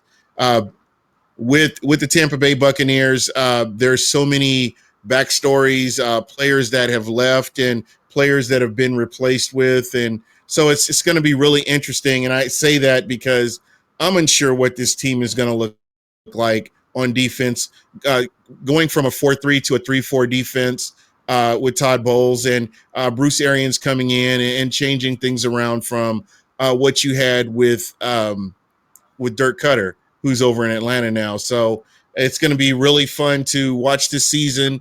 I'm looking forward to it. And I think that as far as the NFC South, you will see a resurgence, and you'll see teams starting to fear the NFC South again like they used to. And, that actually that brings me to a point, and I mentioned this before the show. Now I'm telling you, man, there's this feeling amongst Panther fans sometimes that we like to fly under the radar because we do our best football when we're being slept on, and when teams are kind of, the Rams are the talk of the town, or, oh, man, Baker, Mayfield, and Odell Beckham, that's going to be so dangerous. But now I kind of feel that, the secret's getting out a little bit, and people in the media especially are really starting to take notice that Carolina, they're building a contender over here. Yeah. And I mentioned this before. They loaded on offense, they loaded on defense, they added to the offensive line. Yesterday they added Gerald McCoy. If Cam Newton's healthy, and we've said it 3 years in a row now, if Cam Newton's healthy, watch out. They were 6-2 last year when Cam Newton was healthy. And then things hit the skids, got hurt, and after that Pittsburgh game, they were never the same. So to me, it's the biggest X factor. So yeah, that was Peter Schrager on Good Morning Football. Now we have a team that people recognize as a talented one. And now, really, the eyes are kind of on the Panthers now. We're not really that slept-on team like we kind of feel that we are most of the time. This is a team that was in contention last year until Cam Newton got hurt, and we were trying to win the division the year before and still made it into the playoffs and still almost won on the back of Cam Newton. So, one of the things I want to ask you, Tony, is, does this make you feel any different about our team, knowing that there is going to be more pressure and more eyeballs on us to perform this season? No, and the reason I say that is because I don't care. I don't even listen to the national media at all anymore. It's hard to stomach. That's why people go to podcasts is because these guys don't know what they're talking about. 9 times out of 10, they say something and they're way off the mark. And just being able to listen to you guys who have a bit ear to the ground, understand what your team is doing. Why listen to these guys? They're losing ground, and you see that all the time with some of the mistakes they make on some of the things that they report on. Yeah, and I think for me, Cody, the reason is because I think that pressure was there. That I think that maybe that you can add the expectation potentially that the national media can conjure up and can stir up, right? Those expectations that may be unrealistic or those criticisms that may be far-fetched. But the pressure was there. The pressure's there for Cam Newton as contracts has come along. There's the pressure's there for Ron Rivera, who's been there for a while now. Marty Hurney, these guys are not Dave Tepper's guys or whatever it is. So there is pressure, but there's pressure every year for every team. Now, what I think is good about this at this point is we didn't have unrealistic expectations about this offseason. That's the thing is we've had realistic expectations for the offseason, and the Panthers have surpassed our expectations. So now we're going to have measured and realistic expectations for the season, and hopefully they surpass us. Now go back to the caller who says that this is the best Panther season in recent memory. And I have to agree for this very reason is that there is a calculated aggression here, but not desperation, and a nice tinge of opportunism. And that is the Carolina Panthers did not set out this season. They were not eyeballing a Gerald McCoy. Is that Gerald McCoy? This happened, and the Panthers were humble enough and wise enough to know that they still, even though they may have had a good draft, even though they may be optimistic with some of the parts they had, that they had an opportunity to get better. And that's what I love about what we did here. We got better, where so many times in the Dave Gettleman era, we stood pat. And instead of just trying to get better, why not? You don't have to be desperate about it, but just get better. And that's what this Gerald McCoy signing was to me. Big shout out to Susan Dean, by the way, coming in with the super chat. We appreciate your support, Susan. I know Susan, you're excited. we love you. We love you. Going to be on Pirate Radio tomorrow at 4 because I'll be traveling to the Big Easy this weekend. Yeah, I'm going down into enemy country, and I'll be dropping C3 stickers in toilet stalls all around and bathrooms all around, so they can look all around. But put them in. Put a sticker way up on the ceiling so y'all assholes can't get it down. I like that energy. We need more of it. But yeah, shout out to Susan. Susan, we love you. You don't have to, but you do it all the time, and we love you. We thank you for supporting the show. One of the things that I've been kind of thinking about is, I feel the same things that we're talking about on the show. It really is the same things being felt in the locker room. We have stories about. So, by the way, this is another tidbit of information. 5 months ago, Gerald McCoy became a vegan. So that's something that him and Cam Newton have in common. K1 Short and Trey Turner and I believe Greg Olsen went out to a vegan restaurant here in Charlotte. I mean, when have you heard players being active in the courting of a guy beyond just social media? Yeah, I don't know. I mean, it really doesn't. Like they were like, "I'm going to pick you up. I'll pick you up, brother, on the way to the stadium." Yeah, and that's the point that I'm trying to make. It feels as though there's like a real special camaraderie going on with our players right now, where there's this energy that pervades our locker room, where everyone feels that, man, this could be our year. Listen, even someone that I trash, maybe too much, Torrey Smith. Listen, man, Torrey Smith took a $3 million haircut to stay here in Carolina to add What? money to that pool for McCoy. He took a pay cut. Yeah, He took a pay cut. He took a pay cut went from $5 million to $2 million, moved around his salary. We did this with Luke Kuechly and did some things. But you're right, as we're seeing that culture unfold, we're seeing and you know what? And this is that's if there is anything that has been the strength of Ron Rivera and has showed is that in the difficult times, teams have not quit on him and players want to play here. And he has, if anything, it has been the last couple of years he's starting to feel the pressure. But the greatest asset that Ron Rivera has had in his whole coaching ability has not been his X's and O's planning. It's not been his gut. It's not been this. It's been his steadfast iron reserve where he doesn't get shook. And in the last couple of years, I feel like that has taken – there's been a little toll taken on that. But now these players coming in here, that's a sign right there that they feel comfortable with this guy. Yeah, 100%. 100%. And like I said, the fact that you're in division, that they know him, they talk to him after the game twice a year. I mean, like I said, he told Trey Turner that Trey Turner was going to be a Pro Bowl guard.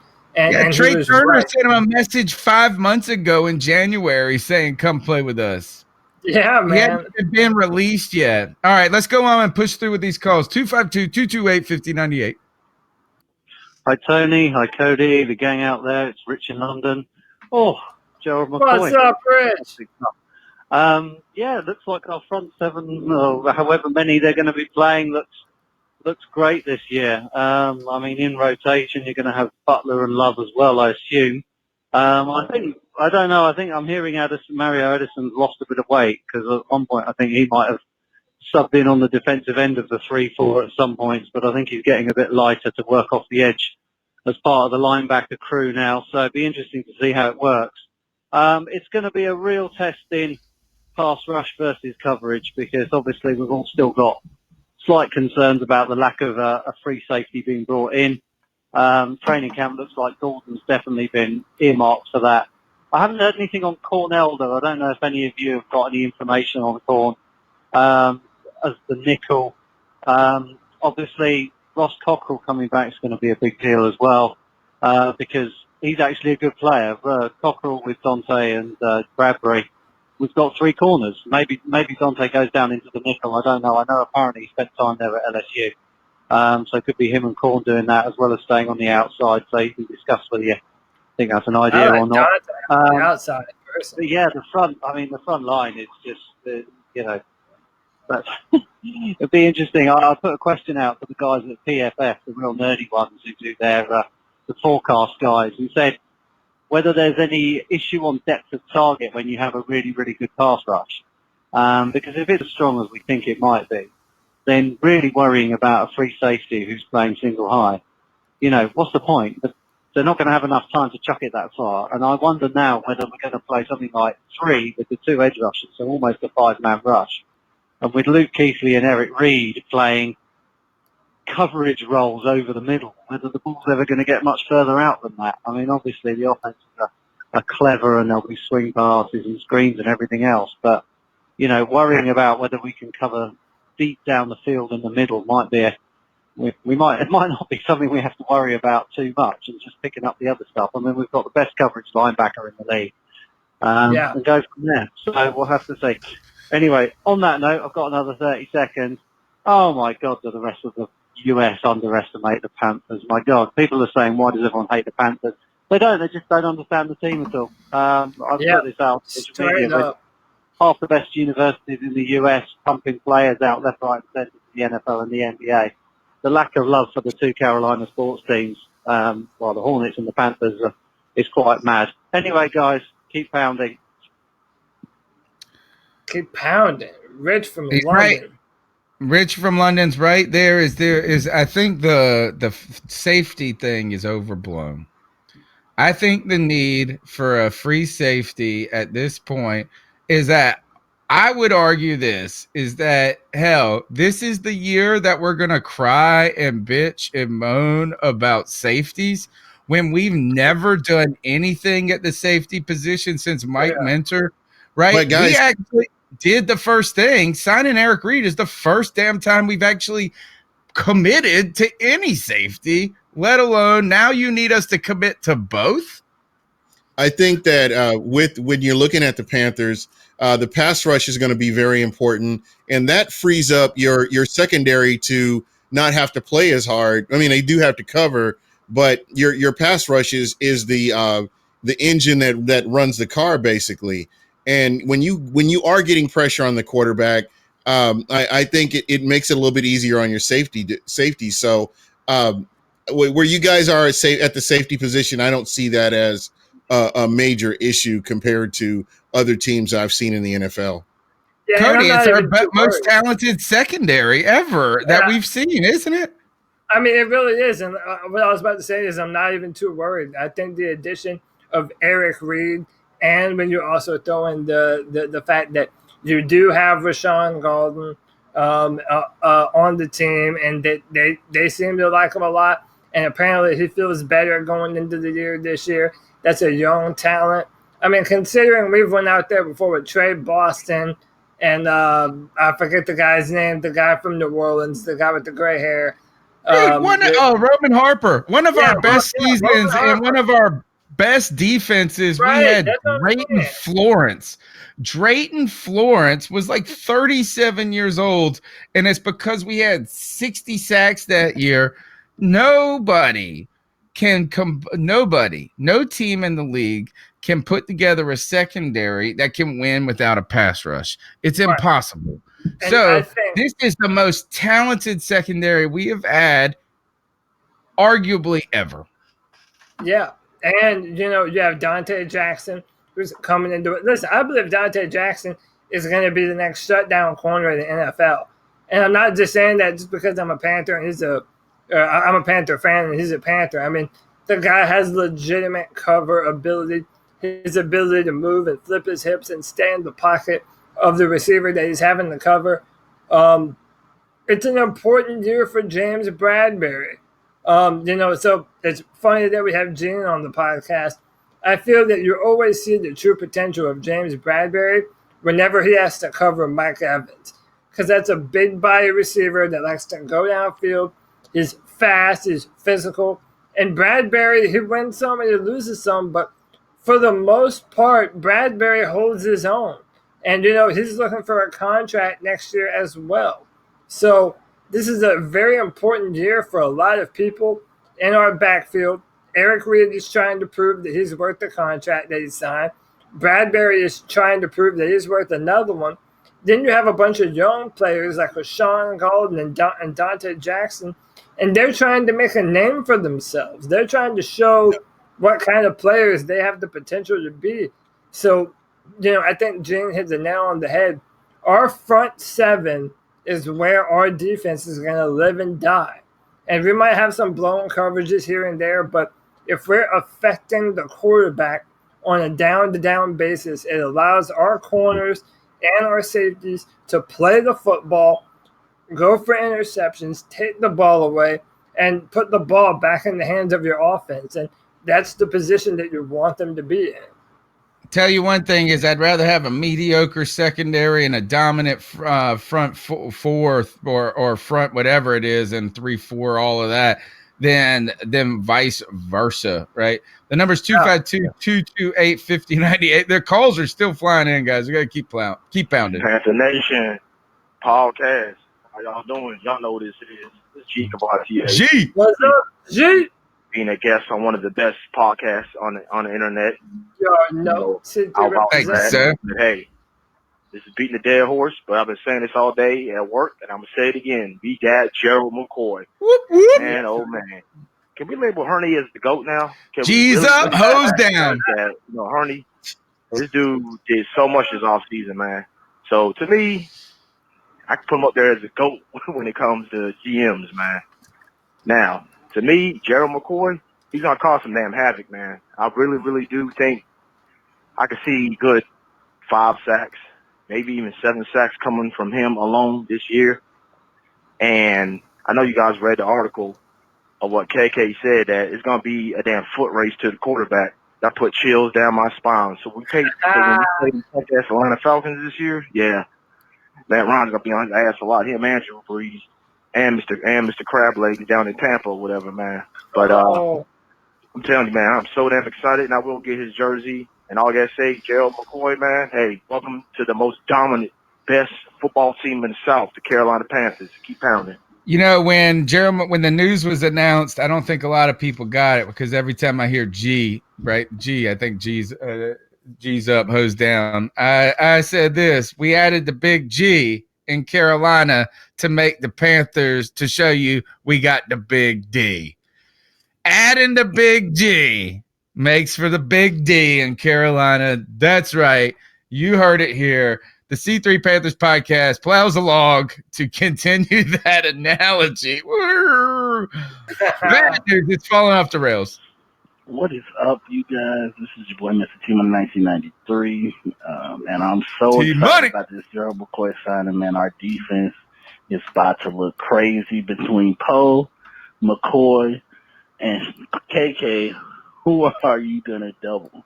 And that's not even talking about the pressure we're going to have from outside, man. Watching this defense is definitely going to be fun. And I'm just glad that McCoy saw us as a contender and felt the love, felt the chemistry, felt the brotherhood. Go Panthers, keep pounding. ST Money 1993 has been a part of the show since the inception. Southbound and Down, part of that as well. Way to go, T Money. It's today is for people that know him a little closer. What's up, guys?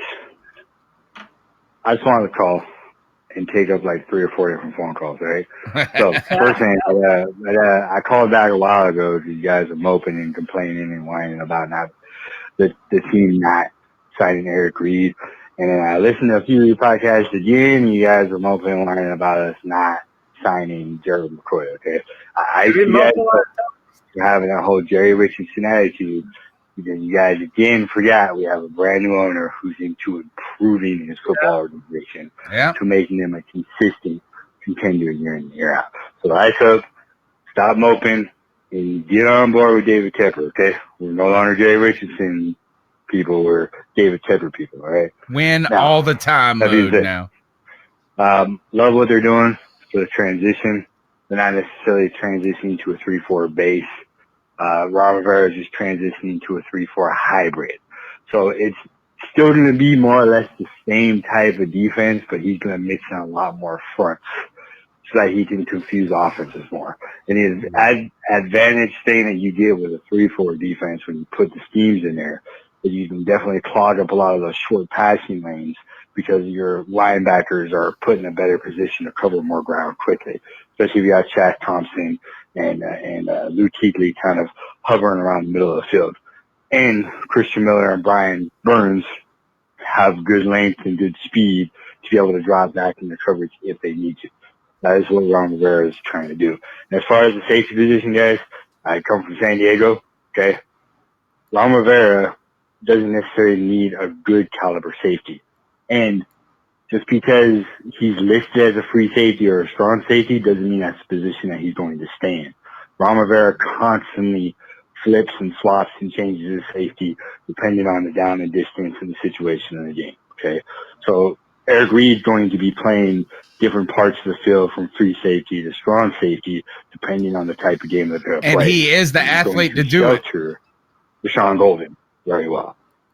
Back when he was with San Diego, as a quick stat for you guys, just so you can understand the type of mind that Ron Rivera is defensively, he had the #1 ranked defense for San Diego. And on that roster, he had 0 Pro Bowl players, okay? He understands how to use his personnel and use it very well. So, that being said, love the show. Keep pounding, guys. That's Jetta Jor. Thanks for the call. Talking about Ron Rivera and his experience there. And, you know, one of the things is that Ron Rivera's taken more ownership of this defense. He's publicly done that. And he's going to have to take a leadership role in this transition. I still disagree with this, guys. I disagree with Jetta Jor on this. I will fight the people in the media over this. Don't give me this 3-4 hybrid crap. It's a 3-4. Just because when you're in a passing down, a pure straight up passing down, like a 3rd and long or something, or when you run a nickel, 3-4 defenses play nickel all the time. Watch the Pittsburgh Steelers. Is that every defense, I believe, is a hybrid defense because a nickel makes things different. I just believe that with McCoy, Short, and Poe out there, that now everybody else is going to be standing up. And then when they ain't doing that, they're in the nickel. Yeah. Yeah, 100%. And if that is a hybrid thing, then I think that's even too nuanced. What I just feel like is this: we're either in a 3-4 or a nickel. I don't think you're going to see many times other than short yardage package where the Panthers are lining up on first down with 4 men with their hand in the dirt. I don't know if we'll see that. I wonder if you could count that if we do that more than 5 times this season. 1st and 10, let's see 4 linemen on the front with their hand in the dirt. I don't think we're going to see it. I'd love to. I'll be watching for that myself. Hey, guys, I'm going to jump off here, but I just want to thank you guys for having me on. I really enjoyed it. Shout out to Panther Nation.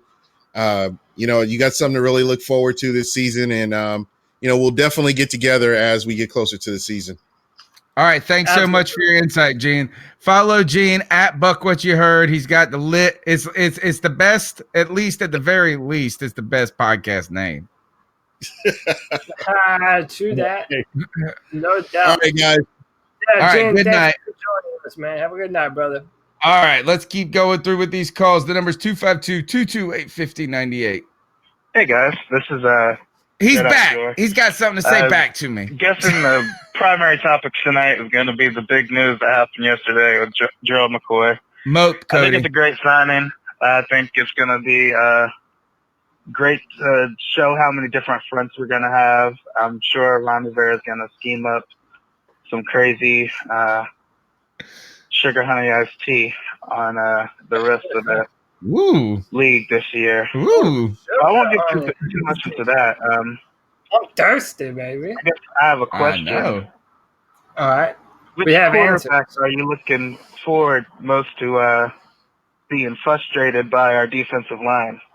I remember my favorite memory as a Panthers fan is watching Matt Ryan totally lose his shit because Greg Hardy and CJ were just sacking him every other play. It was great. So that's the answer. I think that's who I'm looking forward most to, just like kicking his ass, is Matt Ryan. Yeah. Who else on our schedule this year do you look forward to having get frustrated? Ooh, right, on guys, the thanks schedule. for All right. having me. All right. So the easy one, Cody, in division, what quarterback? I got this later. It's so easy for me. I mean, in division, go ahead. It's Matt Ryan for me. I'm with Jenna Jordan. Yeah, it's Matt Ryan for me too. But I gotta be honest with you, man. Drew Brees is up there too, dude. He's up there, man. Drew Brees just being able to sit back in the pocket and throw the football all over us. I feel like he's done it better than anyone else. Drew Brees is another one that's up there. I think Matt Ryan's a given. Like, we always want to see Matt Ryan getting his ass kicked because he's a Falcon. It's the easiest shit in the world. Dude, everyone wants to see Matt Ryan get dumped in the dirt as he's had happened to him. So let me tell you the real answer then. Okay. The real answer, Matt Ryan, number one, he's given. It's like the pencil in. Like, he's going to get elected like the guy that runs unopposed in a congressional district. They're like, who's the guy that just died that we should, Walter B. Jones Jr. Right.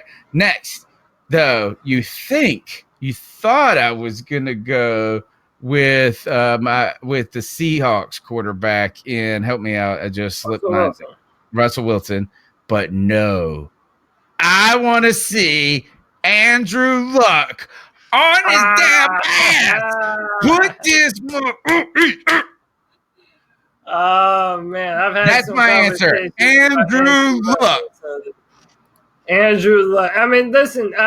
I'm always of two different mindsets on Andrew Luck because I don't dislike Andrew Luck the person, but I always hate the comparisons that are made for Andrew Luck and how people will go out of their way to make excuses for him and then say that he's better than Cam Newton at this or he's a more accurate thrower.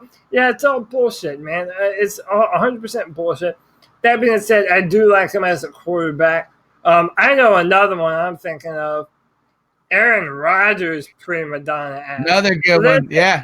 He'll get mad. We need another surface to the smash the surface meme again. Yeah, dude, listen, I'll never deny the talent that the man has, but dude, he's such a prima donna. And he dates Danica Patrick. I'm sorry, Danica Patrick is the ugliest pretty girl that's ever been shoved down our necks that I've ever seen in pop culture. I don't know, man. I don't know why people find pretty girl. Oh man, tough life when you're ugly pretty girl. It's an hard. Ugly pretty girl that makes millions. Yeah, never winning a race ever. All right, my new crush though is on that golf player chick that everybody be throwing pictures around these days. I haven't seen her. You have to shoot me a picture of her. God. All right. I have not seen it. But yeah, Aaron Rodgers is another good answer because he just seems like a prima donna asshole, and that's a fun match to put him on his ass. All right, let's see who's up next. Yo, what up, C3 fam? It's your man, Josh from Matt. Hey, Josh! What's up, Josh? I'm a Buffalo fan. Y'all see me in the chat every week. I had to call. It's because of this week's news. This is some monumental news because I don't know if everybody is really ready for how nasty this defense is going to be. Ooh. I mean, we're talking sugar iced tea. Some Hulk Hogan leg dropping action going to be going on quarterback this year. It's going to be nasty.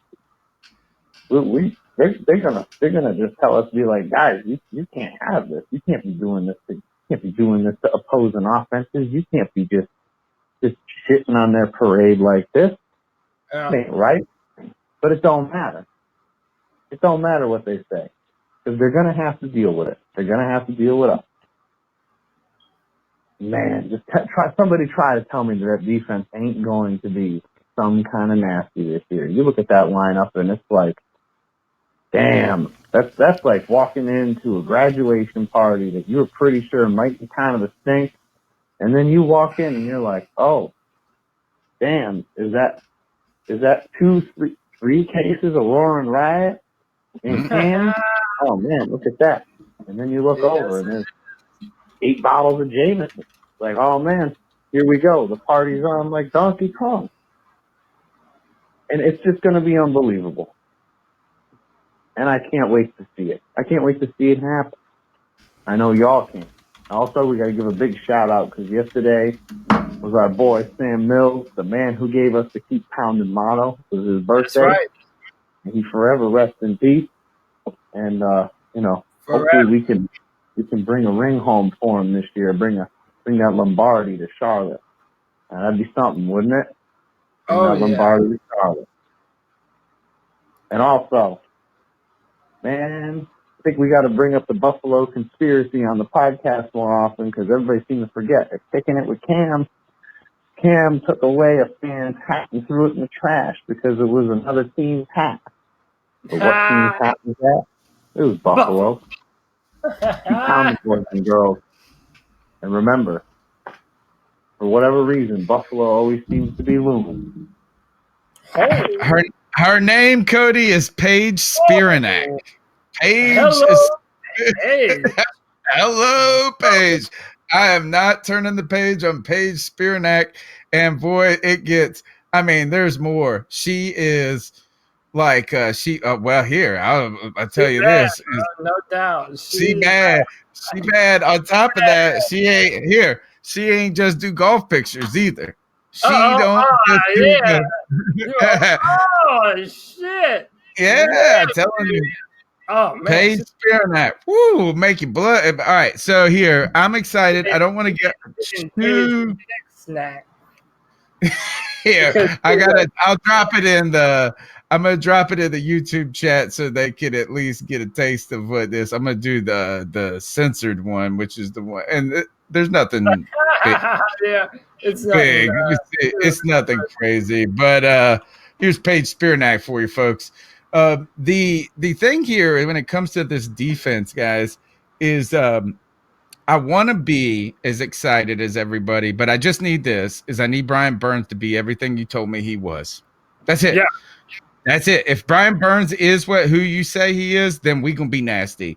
If it's gonna take, if it's one of those things that we get a little consumed in, like, hey, what he can be, then it might take a little time. All right, you're listening to C3 Panthers podcast. There are still calls to go though. All right, what's up, C3 podcast? What's up, fam? How y'all doing? It's Carl D. I'm What's just up, making Carl a quick D? call. I was reading in the comment section.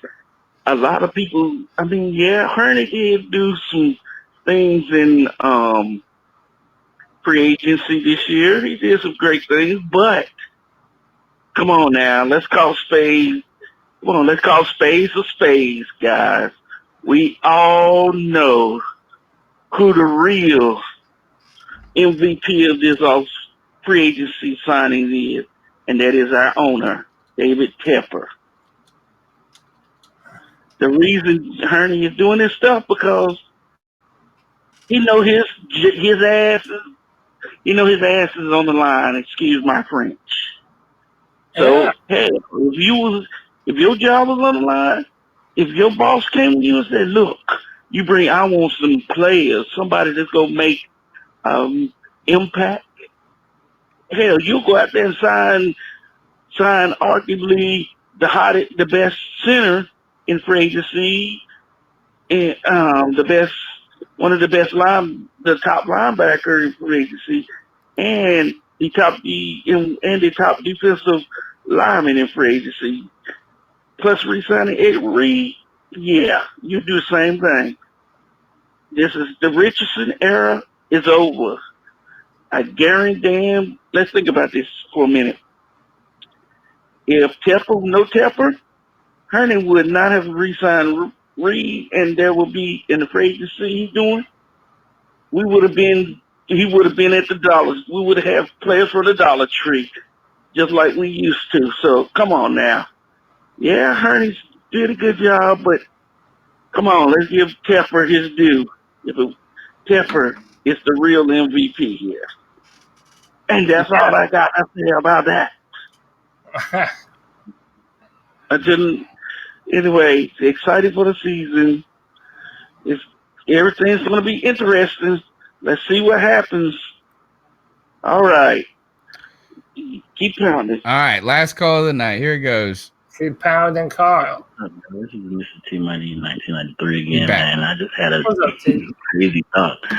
So think about it. Cam calls himself Superman. McCoy calls himself Batman. Burns Spider-Man, and Luke is Captain America. We really on some Justice League Avengers Assemble type stuff. Yeah, he is. Keep pounding, Panther. Yeah, I wonder if this is that. To the NFC South, baby. Yeah, is that this is what you're seeing as a generation of comic book nerds of coming up. People have met, is that nerd is in. Yeah, man. Listen, somebody tell Paige that. Tell Paige that these two nerds get on the damn internet every Tuesday night. Hey, listen, man. Nerdy as shit. Nerdy. Yeah, man. Listen, they grew up in the same era as me, man. I grew up, in love with comic books and comic book movies and all this. They love it. I love it. And hey, man, it makes it more personable, man. These are guys that are just like us. They're just like everybody else. I love it, man. When I saw Gerald McCoy on Hard Knocks, I love documentaries, which is why I'm so pumped up about All or Nothing for the Panthers. But I watch every Hard Knocks, and when I saw Gerald McCoy with his life-size Batman statue, I mean, that dude has a man cave, okay? That dude has a lair. It's hard not to pull for someone that personable, man. And he's looking to whip ass for the Carolina Panthers. Jake Delhomme says, by the way, congratulations on your getting 10 games of color analysis, color commentary on the Panthers games. But Jake Delhomme in the chat says, talking about Paige Spiranak, she probably sucks at golf like Anna Kournikova sucked at tennis. They just keep her around so people can tune in to see her. Was it Anna Kournikova? I thought it was there was another one that was a Russian chick that was amazingly hot.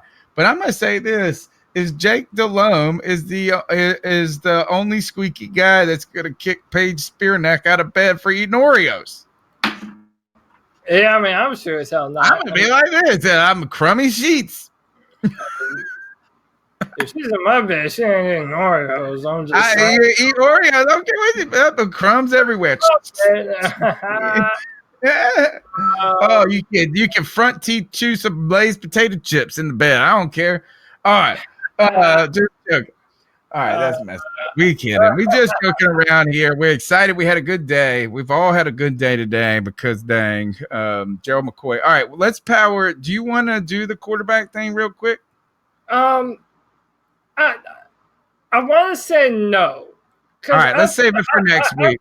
I feel that we could do a long segment on this with a lot of thoughts and intricacies and stuff. Yeah. Okay, and this guy, we had a lot of guests. We had a lot of things to talk about. We had a lot of calls tonight. All right, well, let's go ahead and start wrapping this. Wait, I did want to see. We got through the Gerald McCoy thing. Let's see. Anything else about this? Oh, I did want to mention this, guys. The first Will Grier plant story is out.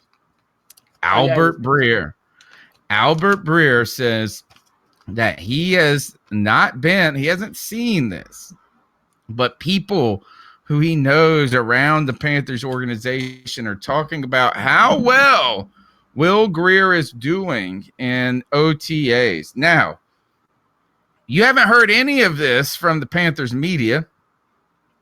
Josh Klein from Roaring Riot has come out to say that Taylor Heineke has been the guy that has looked like the pro football quarterback out of those three guys that are back there. I told you, what is the best case scenario for Will Grier? Cam Newton, healthy. Will Grier, you hear stories like, hey, Norv Turner and him, man, is that, yeah, you can't surpass an MVP, but boy, he could step in at any moment. He's picking up that offense. You need a couple of good preseason games out of him. This is a plant. The Albert Breer on Will Grier is a plant by Marty Hurney. Again, feeling the Hearn. Trade bait. Yeah, man. Listen, if we're able to trade Will at some point down the road, listen, I already told you my thoughts on him. He is a very expensive insurance policy, and that's about it, man. I mean, listen, I hope that he's able to be a good quarterback in the future, just not for my Carolina Panthers. This is a team led by Cam Newton, and it should be that way for the foreseeable future. All right, let's jump in here, Matt. Guys, we've had a fantastic show. We thank you for your support. Thanks for all the cat calls. You guys were great. Thanks for the chat and in YouTube chat. We still got one segment, the Ice Up picks, to get out of here. But guys, we've appreciated your support. You're great each and every week. Giant show today. Make sure you smash that thumbs up button. If you're watching on YouTube, turn that phone to portrait mode, smash that thumbs up button, and then iTunes, Stitcher, TuneIn Radio, subscribe, leave us a review, and share the show with one Panther friend. It helps us grow one listener at a time to grow Panther Nation together. All right, Cody, let's jump in and get these Ice Up picks out of the way. I'm icing up this week a Jenna Lane, ESPN reporter who has, and let's see, I'm going to go ahead and throw the video up here. It's not a video, is that Jenna Lane is the one who has fueled the fire when it comes to, let me see, McCoy versus hot takes. Here it is. Jenna Lane, ESPN Tampa Bay. I guess she's the David Newton to Tampa Bay. Obviously, she looks better than David Newton, but her takes are just as trashy. 1 hour, she tweets, after Ndamukong Suh revealed that he would indeed be wearing number 93, Gerald McCoy signs with the Panthers. Not a coincidence. Well, she goes on. Gerald McCoy, we heard that people said he was sensitive. I say, setting this record straight, fires back, and he says, really, Jenna? Really? This is how stuff gets started. Complete nonsense. Stop reaching. You know me as a man. Have some integrity. I haven't responded to any of the other nonsense you write, but this is just wrong. You're reaching for no reason. Just stop, man. And then she fires back and tries to double down and says, and you know me as a human being and a reporter. Oh you my still God. have my number. Like, shut up, girl. You got caught. You got burned. Just 100%. retract, but no. Sensationalism, ESPN, and then the best tweet. So to you, Jenna Lane, ESPN, I say ice up, but there was a fantastic tweet that someone said, who's going to be the person that tells them about the ESPN beat reporter in Carolina? Because David Newton sucks, y'all. Yeah, he's like, and he's not easy to look at, Jenna. So to you, Jenna, fomenting unrest, for you, hot taking it, and this nonsense is that when you get called out, delete, like, walk it back a little bit. Walk it back a little. Well, I don't know. Maybe it says something about her that she is just to be honest and forthright with what she was trying to do there. Jenna Lane, ice up. Cody, what you got for us? So, I was about to ice up one Joe Biden, but you know what? In the middle of the show, I had to change it because, as always, I'm on Twitter and some dumb shit just pops up in my face. I want to show everyone a video, and if you're listening on the audio podcast, check out the YouTube video. Look how dumb this is. This is a 74-year-old woman who injured her foot hiking somewhere in Phoenix. There is a 74-year-old woman on that stretcher right now. Let me just describe this moment for you folks. Is right now a stretcher is being pulled up by a helicopter. And if you can imagine a yo-yo that has been twisted up to where you got to hold the yo-yo and let it spin out till it straightens up, they're spinning her back down. No, they got to straighten the yo-yo. Oh, my God. Oh my God, what went wrong here? What is going on? How is this even happening? How does someone spin around like, what are they doing to this poor old lady? Oh my God. Oh my God. I mean, literally, she is spinning around. So look, now they're just flying off. Like, we gave up. They gave up. I hope you make it all the way to the hospital. Look how fast she was moving, dude. Oh my God. Dude, that's a 74-year-old woman who probably has a shattered ankle or some dumb shit. Oh my God. Oh my gosh. Oh my God. Is that not the dumbest? It speeds up too. Like, what do they do? And then they just leave. It's like this. We're going to fly with your twist. How did she get twisted more? I don't know. They got her all the way to the top. Look, they're about to get her in. And then all of a sudden, she just starts like a top. Oh, my goodness. Well, who you icing up here? I don't even know, man. How about the woman? Why are you 74 years old hiking in the mountains anyway? Oh my God, dude! But listen, it's hard to watch, man. Ken D says walking the dog, and I gotta say, just like this isn't a base 3-4, it's a hybrid. This is a hybrid of walking the dog and around the world. Look how fast she's moving, dude. God. Oh my God. She makes the blades look like on the helicopter look like they're turning slow. Oh my. Dude, whoever was in charge of saving that poor woman. Oh my God, Oh. dude. Eyes up. I was not prepared for that, man. Wow. Oh. Whoa. Oh my goodness. All right. Eyes up. Holy cow. Cody, that is the best video ever. Oh my goodness. That is so good. It was so All funny. right. You're listening to the C3 Panthers podcast. It's been a fantastic show on a night that we shouldn't have anything to talk about. We got too much to talk about and more. Next week, guys, I got some news, though. Next week, and I should have said this earlier, we are going to have to push the show back to Thursday because I'll be returning from the Big Easy. And as long as Cody can be my wingman on a Thursday, we're going to do it on Thursday. We will not miss a week, though. I will not miss a week. But my name's Tony Dunn. You can follow me on Twitter at @cat_chronicles. Cody, how can they get after you, brother? By the way, I do believe the woman lived. For those of you wondering if that gave her a heart attack. She's still dizzy, though. Oh, God. She might never not be dizzy for the rest of her life. Yeah, at CODYLAC on Twitter. Hit me up about fucking anything you want. I'm accessible, approachable. We're all worn out by that video. All right.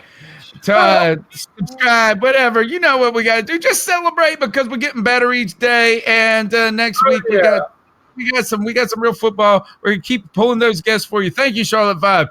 Thank you, Buck. What you heard, Gene Thomas. Go follow all those guys in their work. We got to get back with Charlotte Vibe and hear about this rappelling down some former Panthers were rappelling down a skyscraper to raise money. We'll find out what that's about. I'll get you the scoop. But until next week, remember Thursday, we're not going to miss an episode, so you don't need to either. Keep pounding. Boom, boom.